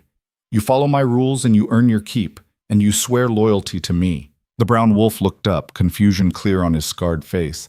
"You'd keep us? After we tried to kill you?" "I'm giving you a chance to not die this winter." Seren's ribs throbbed. Her whole body hurt. But she stood up straighter, forced her voice to stay steady. "Out there alone, you'll starve or freeze or get torn apart by something bigger. Here, you work hard and follow orders. You might survive until spring. Your choice. Decide now." They exchanged glances. Quick, furtive looks between packmates. She could see them weighing options, calculating odds. Then, one by one, they knelt. Formal submission, heads bowed, throats exposed. "We'll stay, Alpha," the brown wolf said. His voice was thick with something that might have been relief or might have been fear. "Thank you." Seren nodded once, sharp. "What's your name?" "Marcus." "Marcus, take your people outside. Make camp in the clearing to the east, the flat area near the big oak. Tomorrow at dawn, we'll talk about hunt rotation and shelter construction." She paused, let her wolf rise close enough to the surface that they could feel her power. "And if any of you try anything, if you steal, if you challenge my authority, if you even think about hurting anyone under my protection, I will know. And I will make you regret it. Is that understood?" "Yes, Alpha," they chorused. "Go." They filed out through the broken door, moving carefully, keeping their heads down. When the last one disappeared into the trees, Seren's legs gave out. She sat down hard on the blood-stained floor. "Well," Ronan said after a long moment, "that was unexpected." "I have a pack now," Seren said, the realization hitting her like a second wave. "I have an actual pack. 8 wolves who'll do what I say because they literally can't refuse. Technically, you always had the potential for a pack. Your bloodline just needed the right trigger." Ronan sat down beside her, wincing at his own injuries. "How do you feel?" "Terrified, powerful, angry, confused, exhausted." She laughed, but it sounded slightly hysterical even to her own ears. "I can still feel them. They're wolves, like threads connecting to mine. It's too much." That's the pack bond. Different from a mate bond, but just as real. More diffuse, spreads across multiple connections instead of one intense link. Ronan studied her with those storm-gray eyes. "You know you can't stay hidden out here anymore, right? Word will spread fast. An alpha with true blood awakening in the wilds. That's news. Big news. It'll reach the established packs within weeks. Let it." Seren's hands curled into fists on her thighs. "I'm done hiding, done running, done being afraid." "Good." Ronan stood with a grunt, offered her his hand. "Because winter's almost here. You've got 8 mouths to feed now on top of ours, and we need to start building proper shelter before the real cold sets in." Seren took his hand and let him pull her up. Her ribs screamed, but she ignored them. "I have no idea what I'm doing. Nobody does at first. You'll figure it out." He smiled. A real smile this time, rare and genuine. You're tougher than you think, Seren. Always have been.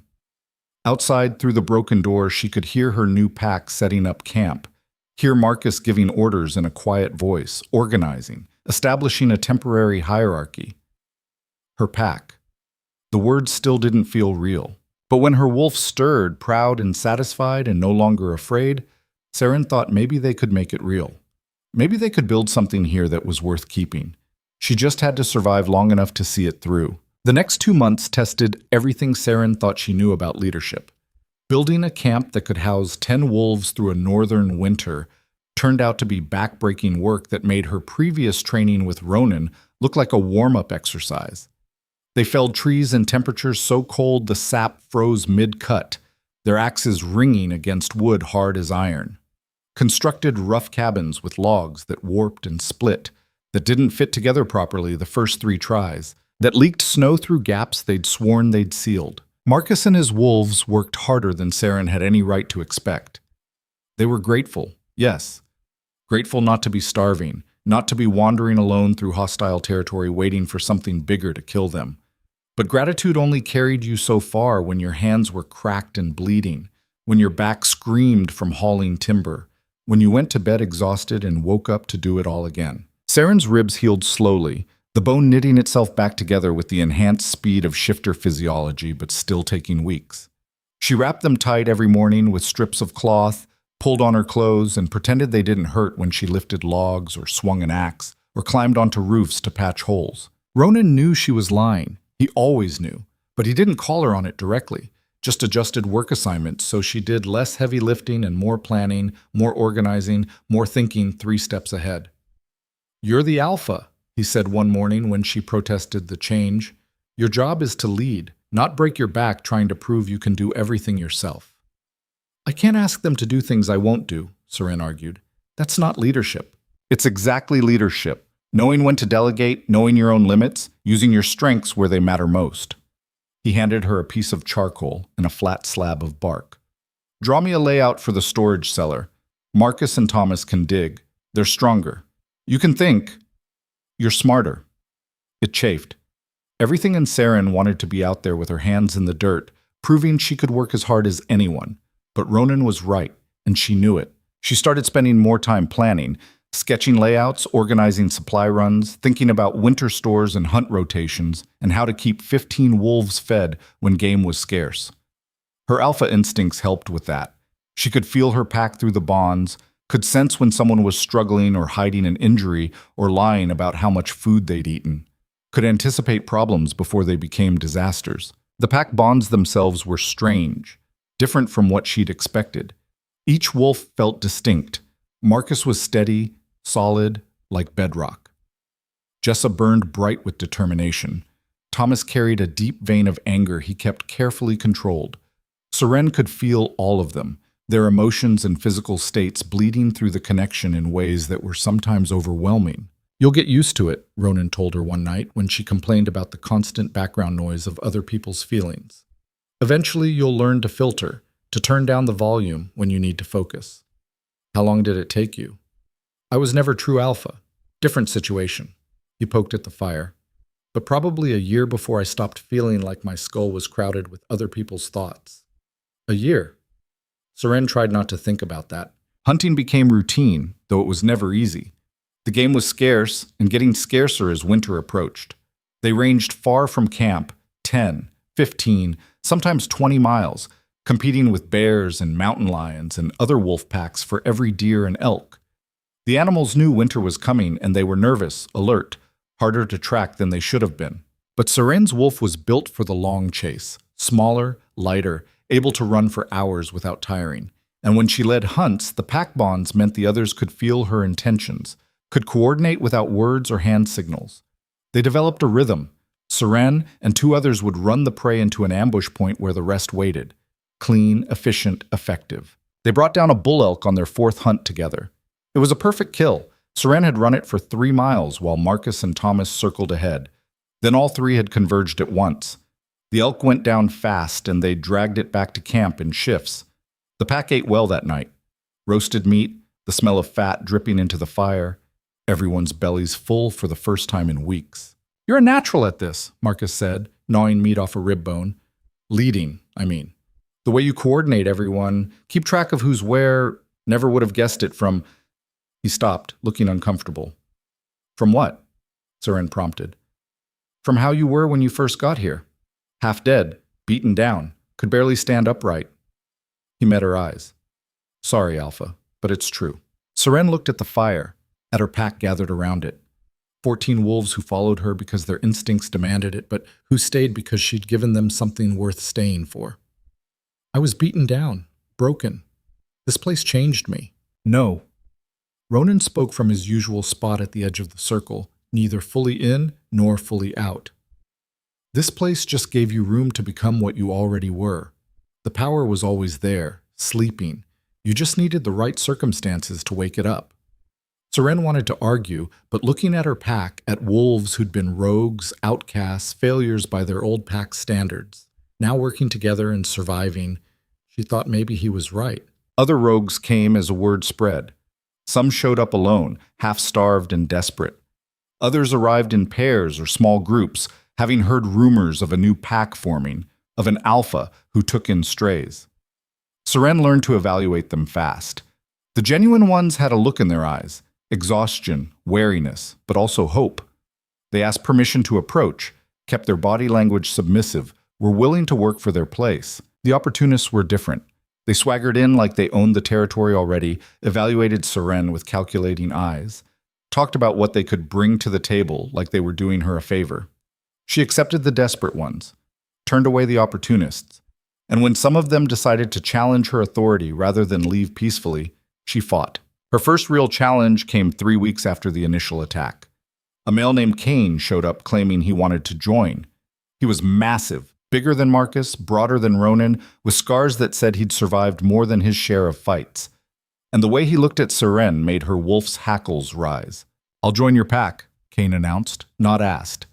He looked her up and down with obvious disdain, lingering on her frame in a way that made her skin crawl. "But I don't follow females. Never have, never will. So here's how this is going to work. You step aside, let me run things, and I'll let you stay on as, what, den mother? You can cook and clean and keep the home fires burning while the real wolves handle leadership." The entire camp went silent. Even the fire seemed to stop crackling. Marcus and the others looked at Seren, waiting. Their wolves were agitated. They could feel her anger through the pack bonds, could sense the insult for what it was. Seren stood slowly from where she'd been sitting by the fire. "No." Cain laughed.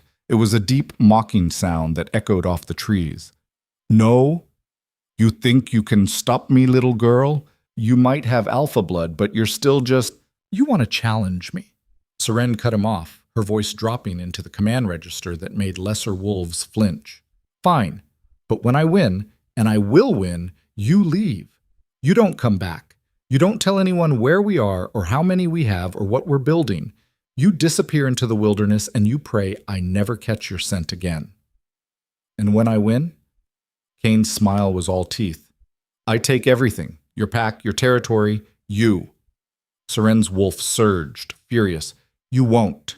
They fought in the main clearing, the one they'd been using for training. Both shifted to wolf form. Cain wanted the advantage of size and strength, thought he could crush her with pure physicality. He was massive in wolf form, easily 3 times Seren's weight, built like a battering ram, with jaws that could crack bones. He came at her expecting to overpower her in the first 30 seconds, to pin her and force submission before she could mount a real defense. Seren dodged. She'd learned from Ronan, had spent 2 months training against an opponent who was bigger and stronger and more experienced. She knew how to use her size, how to turn supposed weakness into advantage. Cain was fast for his size, but she was faster. She let him chase her, wearing him down, making him waste energy on attacks that never connected. When his breathing got heavy, when his movements started to slow, she changed tactics. She went for his legs, not a straight attack. That's what he'd expect.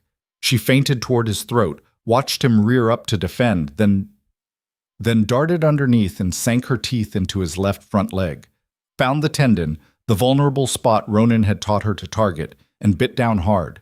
The tendon snapped with a wet pop. Cain's leg gave out, and he crashed sideways with a howl of pain and rage. Seren was on him before he could recover. Jaws at his throat, her full alpha presence crushing down on his wolf like a physical weight. She could feel his wolf trying to resist, trying to fight back, but her power was simply stronger. True alpha versus regular wolf wasn't even a fair fight. "Submit or die," she growled, the words barely intelligible through her wolf's vocal cords, but the meaning crystal clear. Kane struggled for another 5 seconds. Then his wolf gave up, rolling to expose his belly, and he shifted back to human with Serene's teeth still at his throat. "I yield," he gasped. "I yield, Alpha." Seren held him there for 3 more heartbeats, making absolutely sure he understood what had just happened, making sure every wolf watching understood. Then she released him and stepped back, shifting to human herself. "Leave," she said. "Now." Kane struggled to his feet, his left arm hanging useless. The leg injury had transferred when he shifted. He limped toward the forest, not looking back, his tail metaphorically between his legs. The pack watched him disappear into the trees. Then Marcus threw back his head and howled. Victory, celebration, pride in their alpha. The others joined in, a chorus of wolf song that echoed across the territory. Seren shifted back to wolf form and added her voice to the chorus.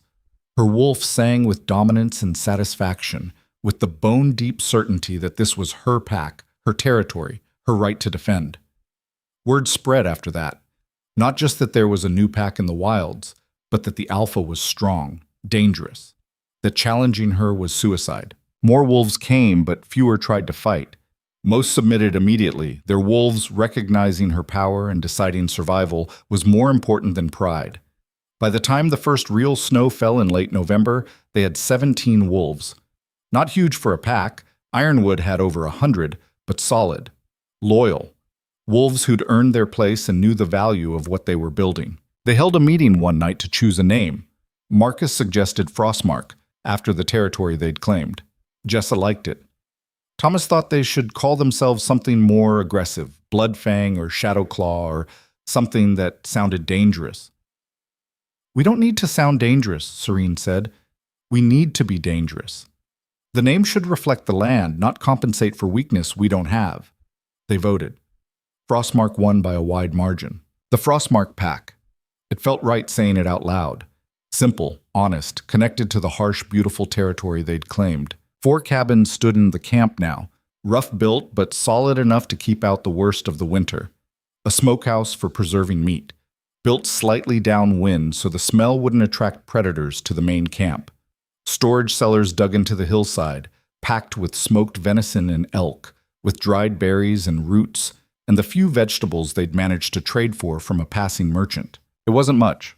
Compared to Ironwood's sprawling compound with its multiple buildings and organized streets, Frostmark looked like a rough camp barely a step above sleeping in the trees. But it was theirs, built with their own hands, defended with their own strength. Nobody had given it to them. They'd taken it. Seren stood at the edge of camp one evening in early December, watching the sun set behind the mountains, painting the snow orange and red. Her wolf stirred with contentment, a feeling so foreign it took Seren a moment to recognize it. She was happy. Actually, genuinely happy, in a way she'd never been at Ironwood. "You thinking about going back?" Ronan's voice. He'd approached silently as always, though Seren was getting better at sensing him. His scent, his presence. She could usually tell when he was within 50 feet now. "To Ironwood?" She shook her head. "No, that's not home anymore. Not sure it ever really was." "But you wonder what they'd think if they could see you now." Seren smiled slightly. "Yeah, I wonder if Darian's heard the rumors, if Maris has. I wonder what they think when they hear about the weak little Omega who became true Alpha, who built a pack from nothing in the middle of the wilderness. Probably doesn't matter what they think." "No," Seren agreed. "It doesn't." Except 3 days later, everything changed.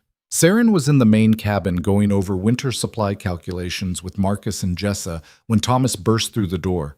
Snow flew in with him and his face was flushed from running.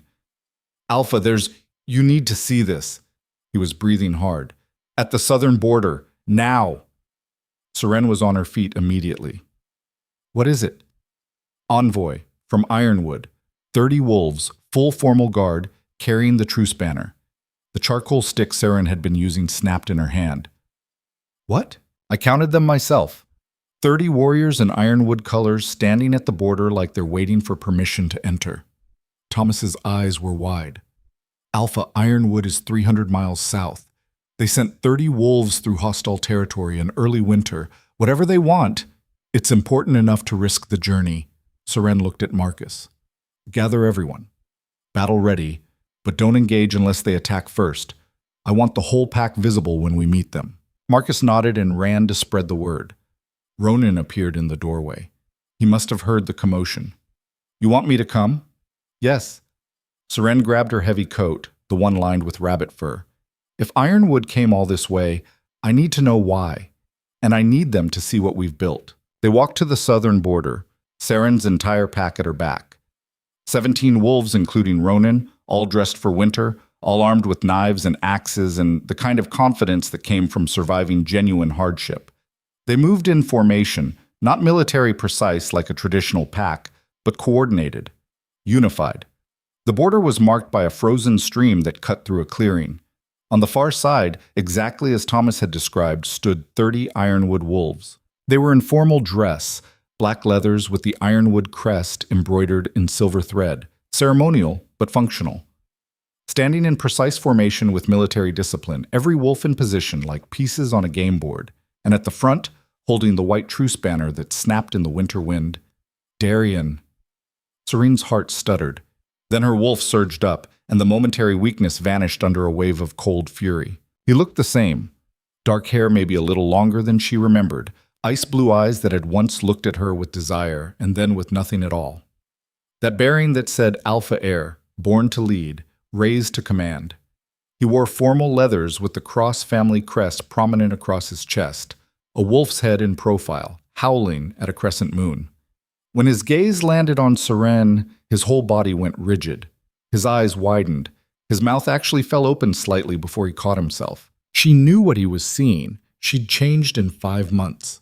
Grown taller, the rejection and the awakening had both triggered growth spurts. Filled out with muscle from constant physical labor and fighting. Her hair was longer, wilder, streaked lighter from hours in the winter sun. Her eyes were different, harder, sharper, carrying the weight of leadership and loss and survival. And the power, the sheer presence radiating off her in waves that made his wolves shift nervously, that set their instincts screaming that something dangerous stood before them. True alpha, fully awakened, completely in control. Seren. Darien's voice cracked slightly on her name, actual emotion breaking through that Alpha Heir composure he wore like armor. Seren stepped forward to the edge of her territory. 17 wolves at her back, arranged in a loose semicircle that looked casual but was actually strategic. Marcus and the strongest fighters in front, Jessa and the others positioned to flank if this turned into a fight. Ronan stood slightly to her left, his hand resting on the hunting knife at his belt, his expression unreadable. All of them ready to kill or die on her word. Alpha Seren, she corrected, her voice cold enough to freeze the stream solid. Of Frostmark packs. State your business, Darien. You're at the edge of my territory and I don't recall inviting you. He flinched like she'd struck him. Ironwood needs your help. We're in trouble. Trouble. Seren let the word hang in the air between them. And you came to me. How interesting. You're the closest pack. There are 3 other packs closer to Ironwood than Frostmark. Try again. Darien's jaw tightened. We heard what you did, what you became, and I need a true alpha. What I became. Seren repeated softly, dangerously. You mean what I always was, before your pack spent my entire life convincing me I was worthless? Seren, please. Alpha Seren, she snapped. You don't get to use my name like we're friends. Like you didn't reject me in front of hundreds of witnesses and leave me to die in the wilderness. One of Darien's wolves stepped forward, a female beta with gray streaks in her dark hair. Seren vaguely recognized her from Ironwood. Helena, maybe. One of the council members' daughters. Alpha Seren, Helena said, her voice careful, respectful. We wouldn't have come if the situation wasn't dire. There's a rogue army moving through the territories. Over 200 wolves absorbing smaller packs by force or slaughter. They hit the Ashwood pack 3 weeks ago, killed half the adults, conscripted the rest, took their territory and resources. Seren's expression didn't change.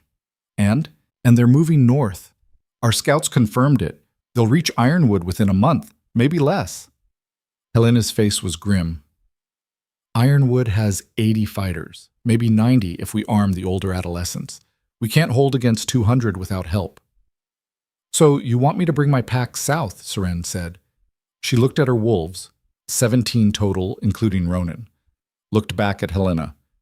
You want 17 wolves to help you fight 200. The math doesn't work. Not just your pack, Darian said quietly. You. Your power. A true alpha can turn the tide of battle just by being present. The morale boost, the strength you give to allied wolves, the fear you inspire in enemies. I know what a true alpha can do, Seren cut him off. I've read the histories. I understand my own capabilities. The question isn't what I can do. It's why I would do it.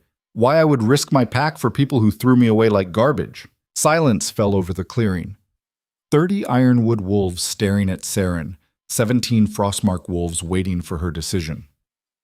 Darian stepped forward, away from his guards, closer to the stream, to Seren. Because whatever happened between us, whatever I did to you, those people don't deserve to die for my mistakes. The children, the elderly, the wolves, who had nothing to do with what happened. What you did, Seren corrected. Say it. Tell everyone here exactly what you did to me. Darian's throat worked. For a moment she thought he'd refuse, would fall back on politics and deflection. Then he spoke. I rejected you. Publicly, in front of the entire pack during the lunar ceremony. Humiliated you when you'd done nothing wrong except be chosen by the mate bond. I chose your sister instead because I was too weak, too cowardly to stand up to my father's expectations of what a Luna should be. And, Seren prompted, and I let you leave thinking you were worthless, that the rejection was your fault when you were... His voice broke slightly. When you were the strongest wolf I'd ever met. I was wrong, cruel, unforgivably blind, and I'm sorry. The apology hung in the cold air like smoke. Seren felt nothing. The mate bond was long dead, burned away by rejection and months of grief, and the fundamental change that came with Alpha awakening. Darian's words were just sounds, holding no more weight than wind through pine trees. Your apology means nothing to me, she said flatly, but you're right about one thing. The innocents don't deserve to die for your weakness. She looked at Marcus. What do you think? Marcus blinked, clearly surprised to be consulted. Alpha, it's your lives I'm risking if we go south.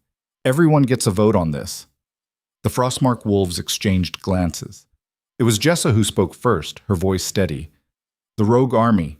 If they take Ironwood, they'll keep pushing north. Eventually they'll come here. Maybe, Seren acknowledged. Maybe not. But if they do, we're 17 wolves against 200. These cabins we built, this territory we claimed, we can't hold it against those numbers. Jessa looked around at the others. If we help Ironwood now, we make allies. We stop the threat before it reaches our doorstep. And we prove that Frostmark isn't just another weak pack to be absorbed. Or we die trying, Thomas pointed out. 200 against 95, assuming Ironwood plus us. Those odds are terrible. We've beaten terrible odds before, Marcus said quietly. Every one of us. That's why we're standing here instead of dead, in a ditch somewhere. Murmurs of agreement rippled through the Frostmark wolves. Seren looked at Ronan. He'd been silent through the entire exchange, just watching with those storm-gray eyes. Don't look at me, Ronan said. I'm not pack, remember? I'm here by choice, not by bond. This is your decision. But you'll come if I go. A slight smile touched his scarred face. Yeah, I'm stupid like that. Seren turned back to Darian. Let him wait. Let him sweat while she thought through every angle, every consequence. Finally, she spoke. I'll help. But I have conditions, and they're non-negotiable. Relief flooded Darian's face. Name them. Anything. First, my pack answers only to me. We fight beside Ironwood, not under Ironwood command. Any wolf who gives my people orders they don't like will answer to me personally, and I promise you won't enjoy that conversation. Darian nodded quickly. Agreed. Second, after this is over, assuming we survive, Ironwood owes Frostmark. Trade agreements, mutual defense pacts, whatever resources we need to strengthen our territory. We're allies, not subordinates. Equals. Agreed. Third, Seren's voice dropped to something cold and sharp. Maris stays away from me. I don't want to see her, speak to her, or acknowledge her existence. If she approaches me for any reason, I will consider it a violation of this agreement, and I will leave, immediately, with my pack. And you can face 200 rogues with 80 wolves instead of 95. Something flashed across Darian's face. Pain, guilt, something raw. She won't be a problem. See that she isn't. Seren stepped back from the border. We'll need 2 days to prepare. We'll meet you at the old logging road junction, 3 days from now at dawn. Don't be late.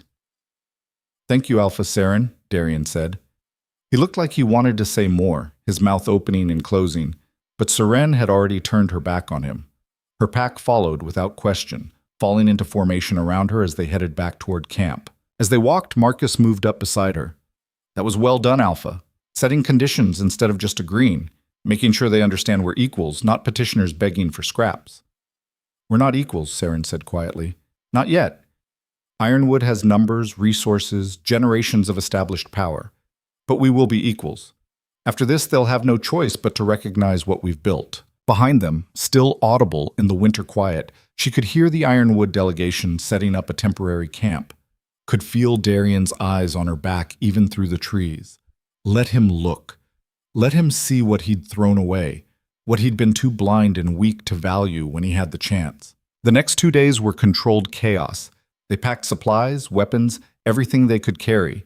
Seren made the hard decision to leave 3 wolves behind, Anna and David, the oldest members who'd struggle with the march south, and their adolescent son Ben to help defend the camp. I hate splitting the pack, she told Ronan while they inventoried weapons. But we can't leave everything undefended. It's the right call.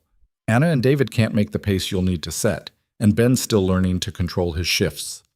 Ronan handed her a whetstone. Sharpen that knife, you're going to need it sharp. Ronan worked with Marcus to establish march order, security protocols, contingency plans for ambush or attack on the road. Seren met individually with each wolf who'd be making the journey, making sure they understood the risks, giving them explicit permission to refuse. None of them did. We're pack, Thomas said simply when Seren asked if he was sure. Where you go, we go. That's how this works. On the morning of departure, Seren stood in the center of camp and looked at what they'd built in just over 2 months. 4 rough cabins that had kept them warm through the early winter. A smokehouse that smelled of cedar and preserved meat. Storage cellars packed with enough food to get 3 wolves through until spring. We'll come back, she said aloud. Her wolf stirred in fierce agreement. They marched south at dawn, joining up with Ironwood's delegation at the rendezvous point exactly on time.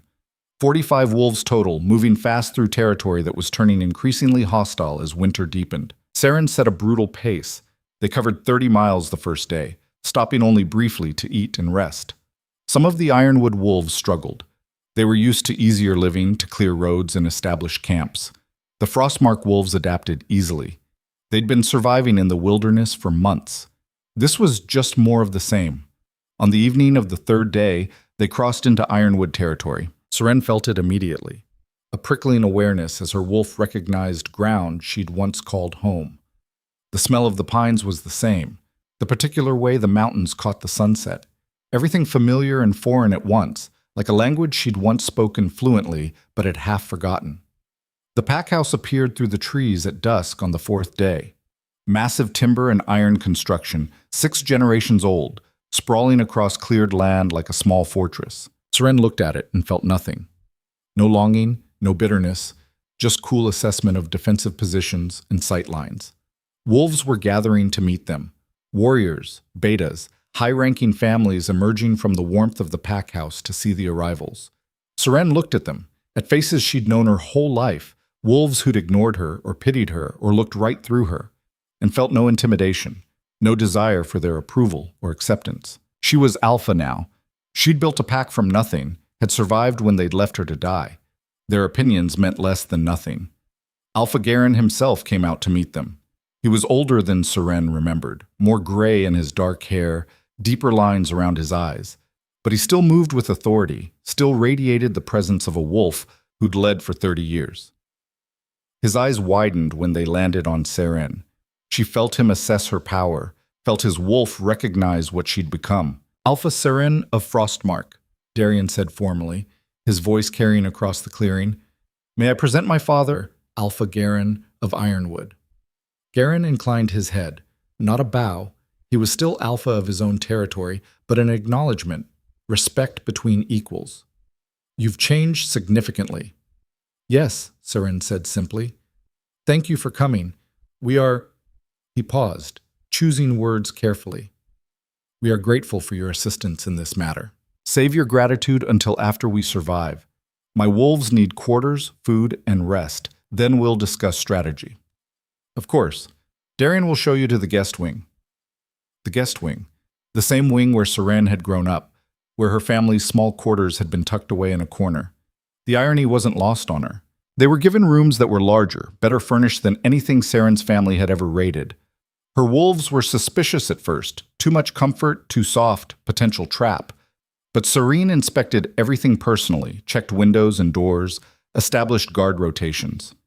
We're guests, she told her pack that evening. Not prisoners, but we stay alert. That night there was a formal dinner. Ironwood's leadership meeting, Frostmark's wolves, a showing of alliance and unity. Seren sat at the high table beside Alpha Garen, with Darien on his other side. Marcus, Jessa, and Thomas sat at the next table, close enough to intervene if needed. And at the far end of the high table, trying desperately to be invisible, Maris. She looked terrible.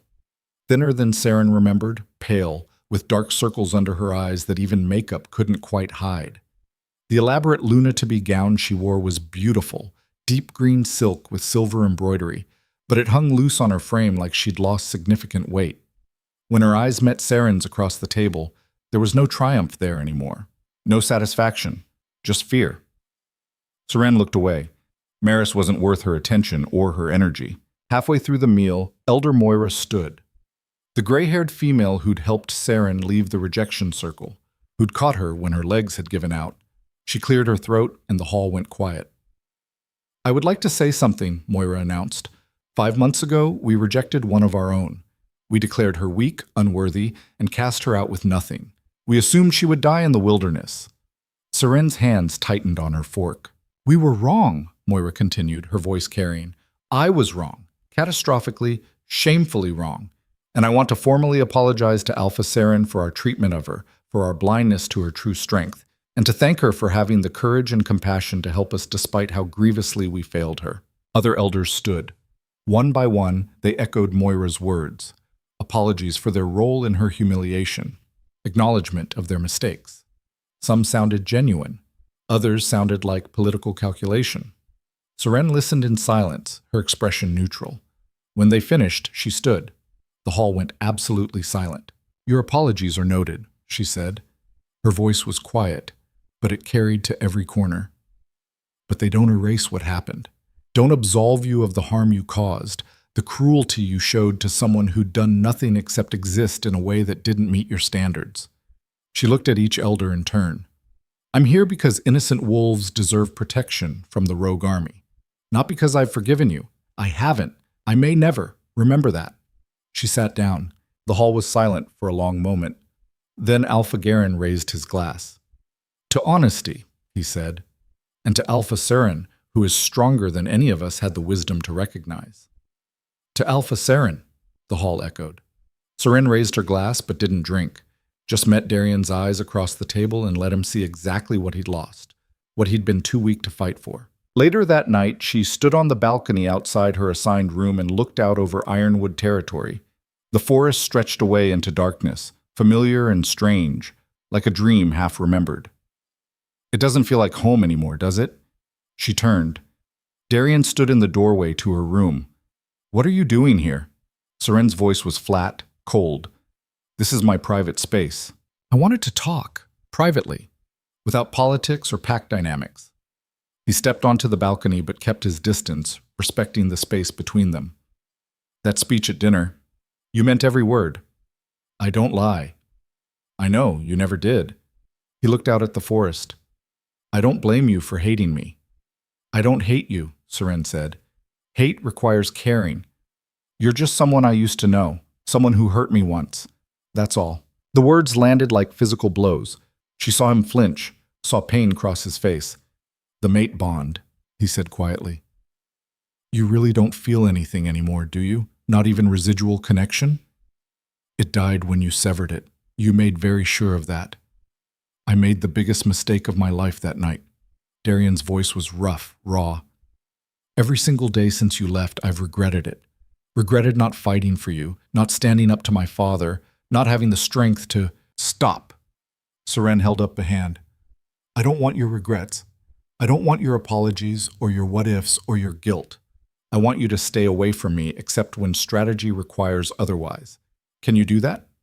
He was quiet for a long moment, his jaw working like he was physically holding back words. "Yes, I can do that." "Good. Then we're done here.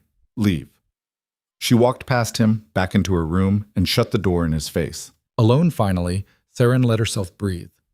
Let herself feel the weight of being back here, surrounded by wolves who'd called her worthless, who'd laughed when she was cast out, who'd assumed she'd die broken and alone. Her wolf stirred, proud, strong, completely unafraid. They'd survived being destroyed. They'd become powerful when everyone said it was impossible.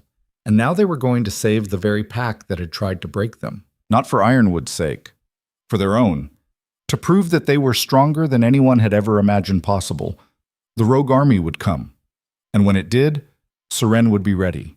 She was true alpha now.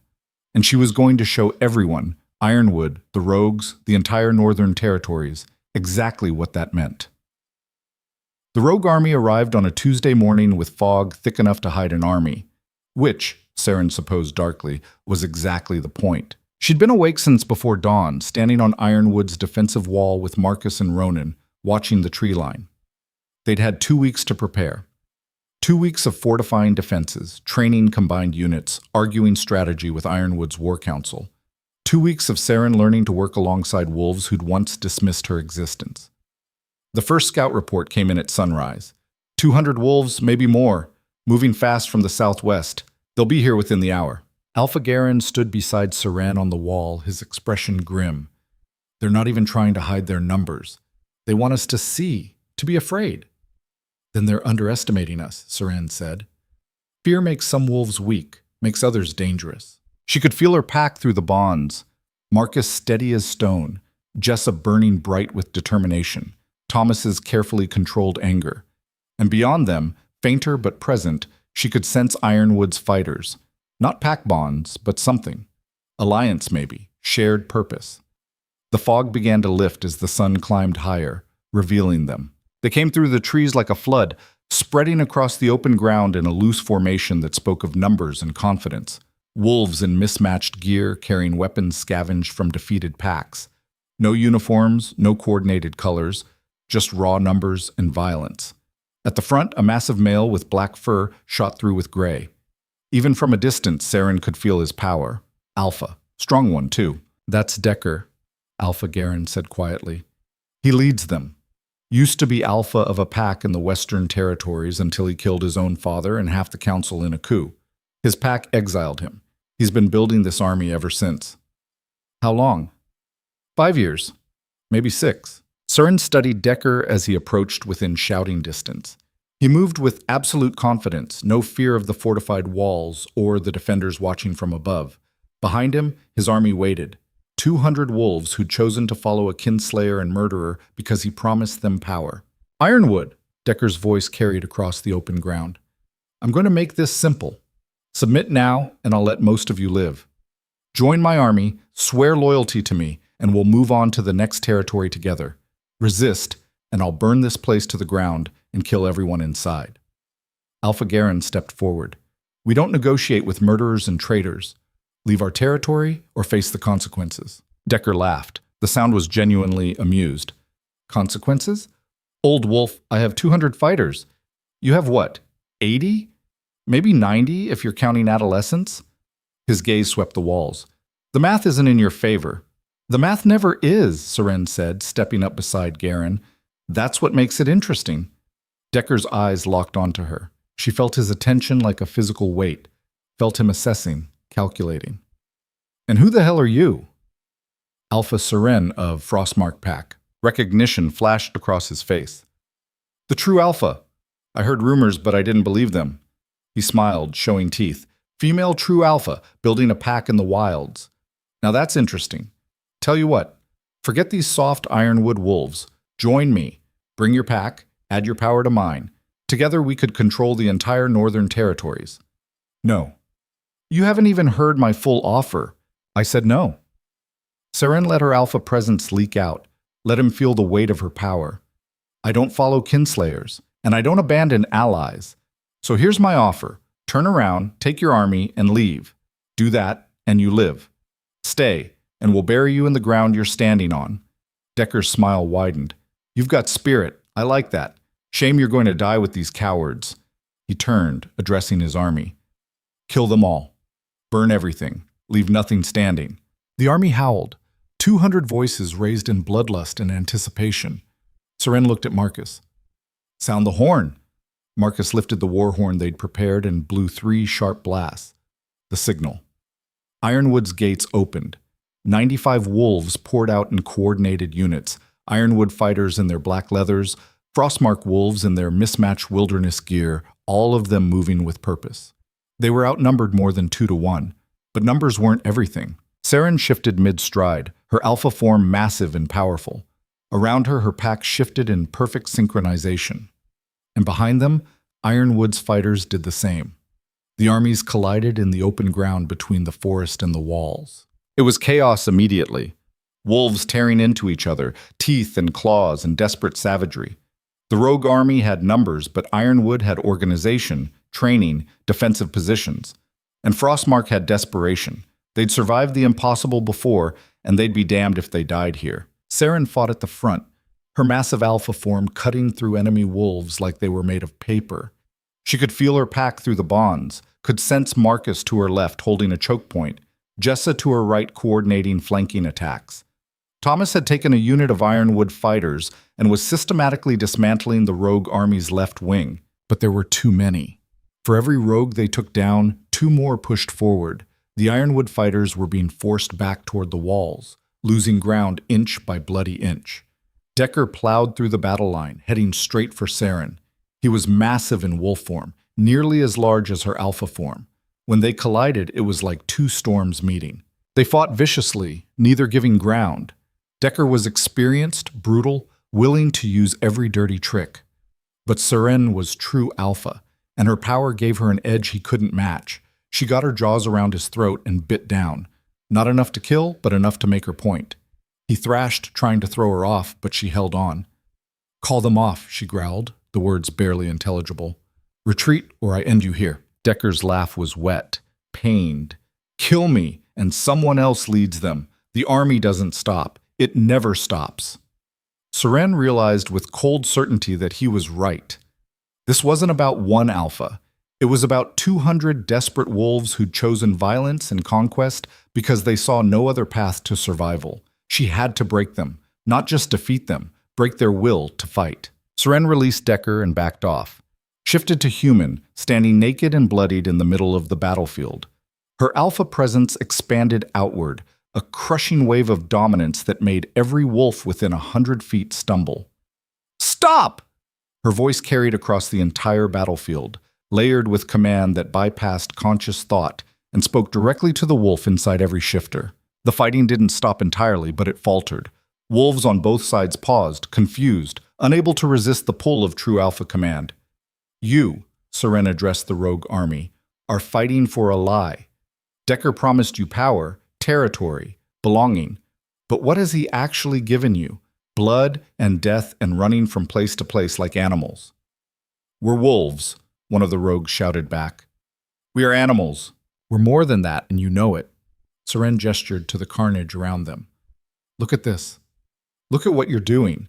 You're killing wolves who've done nothing to you, taking territory you don't need, following a kinslayer who murdered his own father for power. Is this really who you want to be? Murmurs rippled through the rogue ranks. Uncertainty. Doubt. Decker shifted to human, rage twisting his scarred face.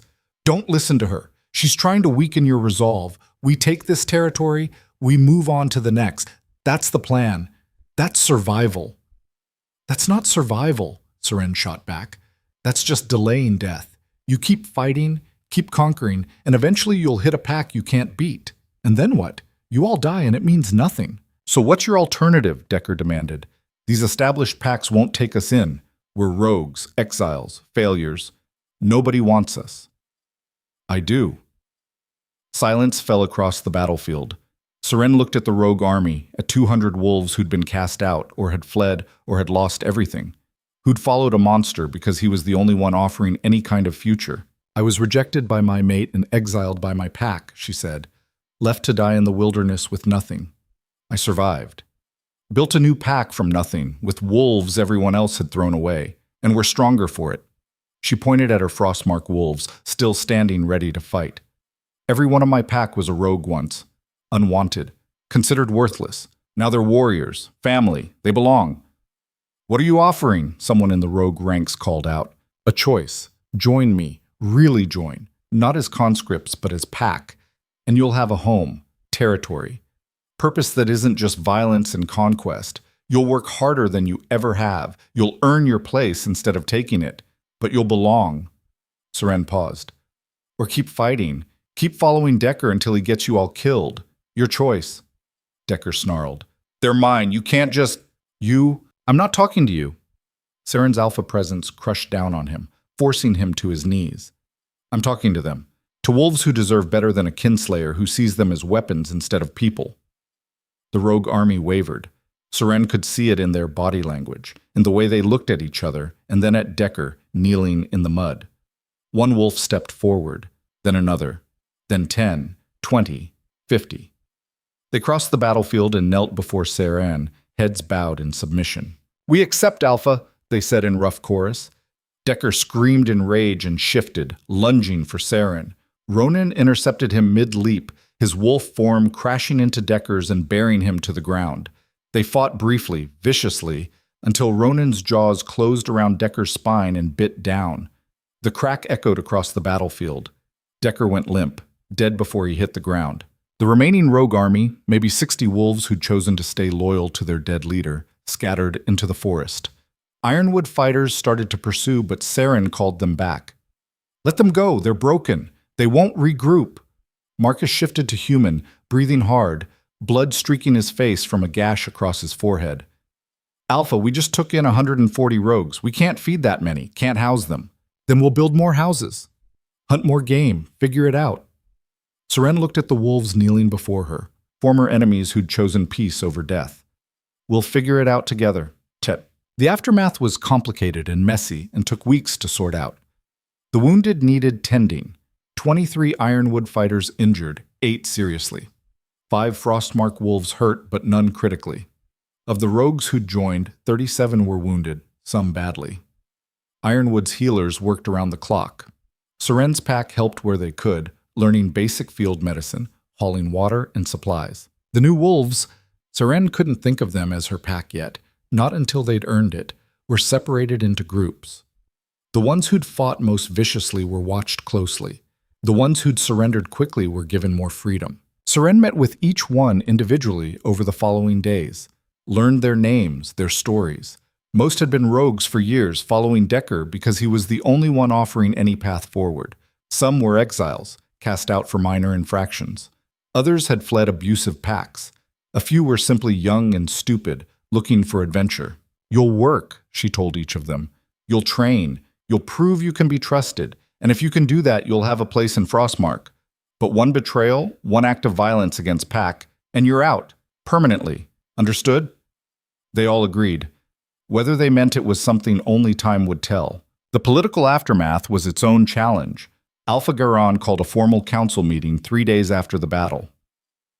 Seren attended with Marcus and Ronan, sitting across from Ironwood's leadership in the Great Hall. You took in over 100 rogues without consulting anyone, one of the elders, a stern male named Darius, said. That's strategically reckless. I made a battlefield decision to end the fight with minimal casualties, Seren countered. It worked. We won. You also nearly tripled the size of your pack overnight. That shifts the power balance in these territories significantly. Good. The power balance needed shifting. Seren leaned forward. These territories have been controlled by the same old families for generations. The same bloodlines holding all the power while everyone else fights for scraps. That system created Decker's army, created the desperation that made 200 wolves follow a kinslayer. So what? You're going to rebuild the entire social structure? Darius's tone was mocking. If I have to, yes. Seren didn't back down. Frostmark takes in wolves other packs throw away. We give them purpose, belonging, a real chance at life. If that threatens your power structure, maybe your power structure is the problem. Silence around the table. Alpha Garen finally spoke. You're right. Everyone turned to stare at him. The system is broken, Garen continued. Has been for a long time. We've maintained power through tradition and bloodline while good wolves suffered because they weren't born into the right families. He looked at Seren. You've proven there's another way. A better way, maybe. Alpha, Darius started, but Garen cut him off with a raised hand. Ironwood owes Frostmark a debt. Alpha Seren brought her pack here and risked everything to help us. The alliance we formed held against impossible odds. Garen's gaze swept the council. I propose we formalize that alliance. Ironwood and Frostmark as equal partners, mutual defense, trade agreements, shared resources. Ironwood is 10 times Frostmark's size, another elder protested. For now, Garen said. Give Seren a year and that ratio will change. She's building something new. We can either be part of it or be left behind. The council voted. It wasn't unanimous, 3 elders opposed, but the alliance was formalized. Ironwood and Frostmark equals. After the meeting, Garen pulled Seren aside. That was quite a performance in there. I wasn't performing. I meant every word. I know. That's what made it effective. He studied her. You've changed the political landscape of the Northern Territories in 6 months. The other packs will hear about this. About what you did, what you're building. Some will want to join you. Others will see you as a threat. Let them, Seren said. I'm not trying to conquer anyone, but I won't apologize for giving wolves a second chance either. No, I don't imagine you will. Garen smiled slightly. For what it's worth, I'm sorry. For how we treated you. For being too blind to see your strength when it mattered.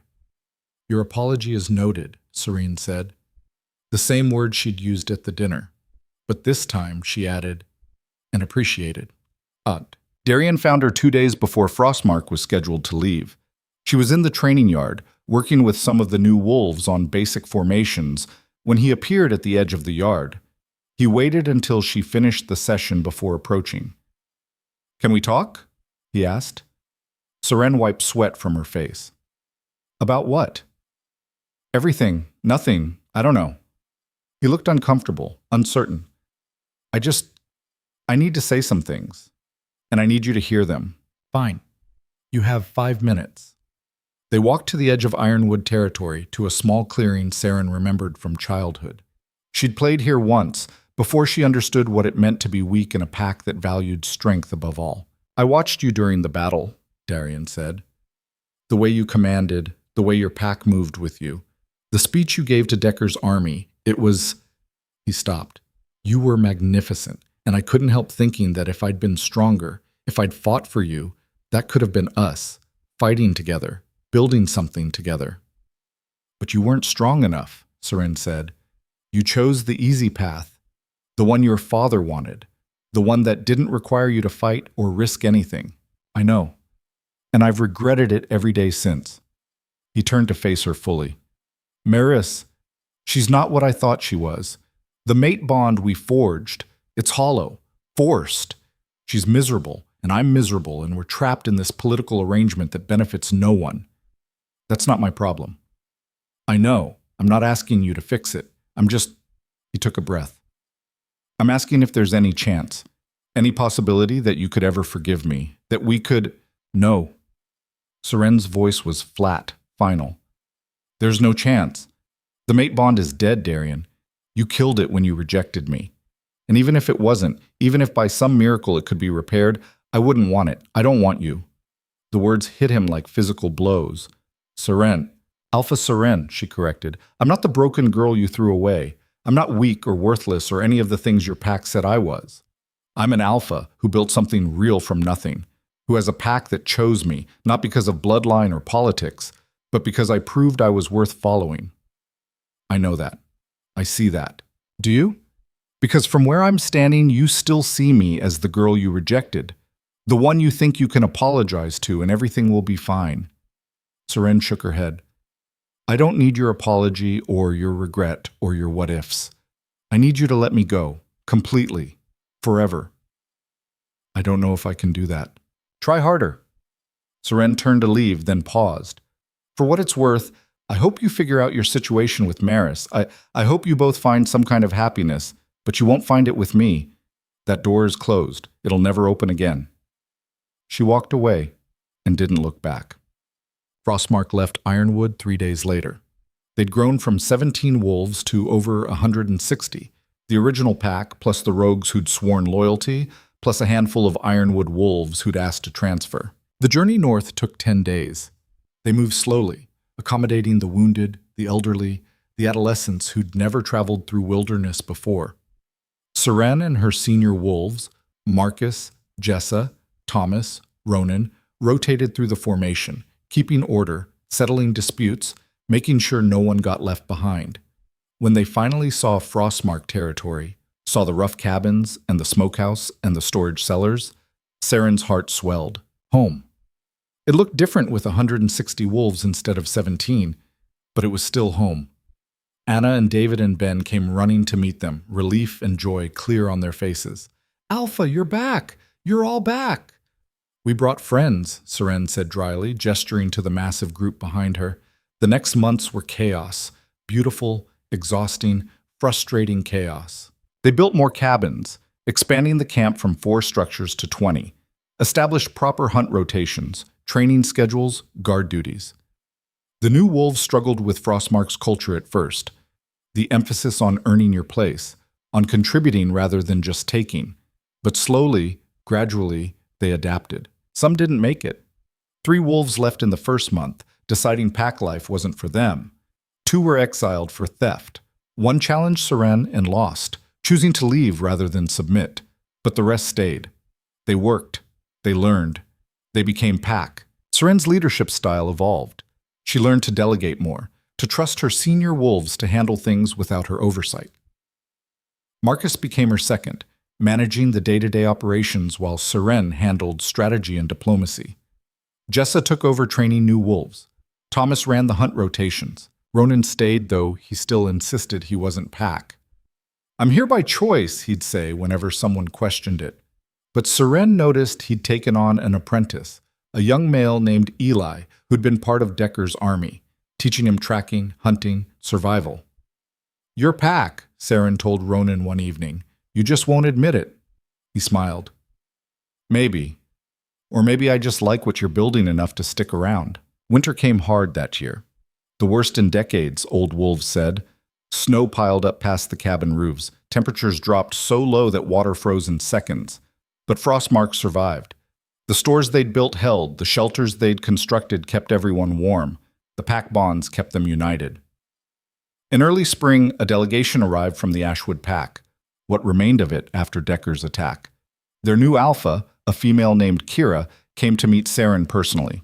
We heard what you did, Kira said, how you defeated Decker's army and took in the survivors. We want to propose an alliance. What kind of alliance? Mutual defense, shared resources, training exchanges. Kira paused. And maybe, if your model works, a shift in how we structure our own pack. Less emphasis on bloodline, more on merit. It was the first of many such conversations. Over the following year, 3 more packs reached out. Not all wanted alliances, but all wanted to understand what Frostmark was building, how they'd grown so fast, why their wolves were so loyal. Seren shared what she knew, held nothing back. You treat wolves like they matter, like they have value beyond their bloodline or their physical strength, and they'll follow you anywhere. It's not complicated. It's just different from what most packs do. By the time the next winter arrived, Frostmark had over 200 wolves. They'd expanded the territory, absorbed 2 smaller packs that had asked to join, established trade agreements with 6 others. They were becoming a real power in the Northern Territories. But the change Seren was most proud of wasn't the numbers, or the territory, or the political influence. It was the wolves themselves. The way Marcus walked with confidence now, his skills as a leader recognized and valued. The way Jessa had stopped flinching when anyone moved too fast, had learned to trust again. The way Thomas had channeled his anger into protecting those weaker than him. The way every single wolf in Frostmark, from the newest adolescent to the senior warriors, carried themselves like they belonged, like they mattered. On the anniversary of the battle with Decker's army, Frostmark held a celebration. Not a formal ceremony, that wasn't their style, but a gathering around massive bonfires with food and music and stories. Seren stood at the edge of the celebration, watching her pack. Watching wolves who'd once been enemies laugh together. Watching families form among wolves who'd thought they'd die alone. "You did good," Ronan said, appearing beside her as usual. "We did good," Seren corrected. "I couldn't have done any of this alone." "No. But you're the one who had the vision, the courage to try something different." He gestured to the celebration. "Most wolves would have taken the safe path. Built a small pack, stayed isolated, avoided attention. You went the opposite direction. Safe wasn't working. Safe was dying slowly instead of quickly." Seren looked at Ronan. "You ever regret staying?" "Every day," he said, but he was smiling. "And I wouldn't change it for anything." Marcus approached, looking uncomfortable. "Alpha, you should know, there's a delegation at the border from Ironwood." Seren's stomach tightened. "Who?" "Not Darian. Elder Moira and a few others. They're carrying gifts, asking permission to join the celebration." Seren thought about it. Thought about everything Ironwood had been and everything Frostmark had become. "Let them in," she said. "But they participate as guests, not as separate delegation. Everyone eats together, celebrates together. No politics tonight." Marcus nodded and went to relay the message. The Ironwood wolves arrived 20 minutes later.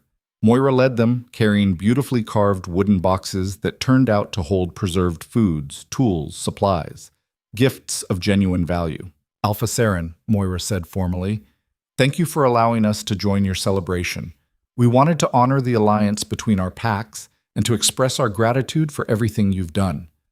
"The alliance was mutual benefit," Seren said. "But the gifts are appreciated. Join us. Eat. Celebrate." It was strange at first, Ironwood wolves mixing with Frostmark, but gradually conversations started. Shared stories, shared laughter. By the end of the night, an Ironwood warrior was teaching a group of young Frostmark wolves a traditional song. A Frostmark hunter was showing Ironwood adolescents how to track by scent alone. Connection. Community. Everything Seren had been trying to build. Late in the night, when most wolves had gone to their cabins or were asleep around the dying fires, Moira approached Seren again. "I wanted to tell you something," the elder said. "A few weeks ago, one of our adolescents, a girl named Sarah, was being bullied by some of the older wolves, called weak because her wolf is small. I heard them, and I remembered you. Remembered what we did to you." Seren waited. "I pulled Sarah aside and told her your story. How you were called weak, rejected, cast out, how you survived and built all of this." Moira gestured to Frostmark territory. "I told her that small doesn't mean weak, that strength comes in forms we don't always recognize." "What did she say?" "She asked if she could visit Frostmark someday, meet you, learn from you." Moira's eyes were wet. "I said yes. I said I'd bring her myself if you'd allow it." "Of course." Seren felt something shift in her chest. Not forgiveness exactly, but maybe the beginning of it. Bring her. Bring any young wolf who needs to hear that they're more than what others see. "Thank you, Alpha." After Moira left, Seren sat alone by one of the dying fires and thought about the journey. From rejected mate to true Alpha. From worthless to valued. From alone to surrounded by pack who would die for her. She'd never wanted any of this. The power, the responsibility, the weight of 200 wolves looking to her for leadership. She just wanted to survive, to prove she wasn't as broken as everyone said. But somewhere along the way, survival had turned into something more, into purpose, into building something that mattered, that changed lives, that proved the system could be different. Her wolf stirred, content and proud, and finally, completely at peace. "We did it," Seren whispered to her. "We actually did it." The wolf didn't answer in words. just a feeling of satisfaction, of rightness, of home. Seren looked up at the sky, at stars bright and cold above frost-marked territory. Somewhere to the south, Darien was probably sitting in Ironwood's great hall, trapped in a loveless political arrangement, regretting the choice he'd made. She didn't hate him for it anymore, didn't really feel anything except a distant gratitude that he'd rejected her, that he'd set her free to become who she was always meant to be. Because if he'd chosen her, if he'd fought for her, she might have spent her life being Luna of Ironwood, comfortable, safe, accepted. But she never would have been this, alpha, leader, builder of something new and better and real. The girl who was cast out as nothing had returned as everything they'd feared and more. And she'd used that power not for revenge, but to create something that would outlast her. A pack built on merit instead of bloodline, on second chances instead of rigid hierarchy, on the belief that every wolf, no matter how broken or forgotten, deserved a chance to prove their worth. It wasn't perfect. Nothing ever was. There would be more challenges, more fights, more wolves who needed saving, and others who'd need to be fought.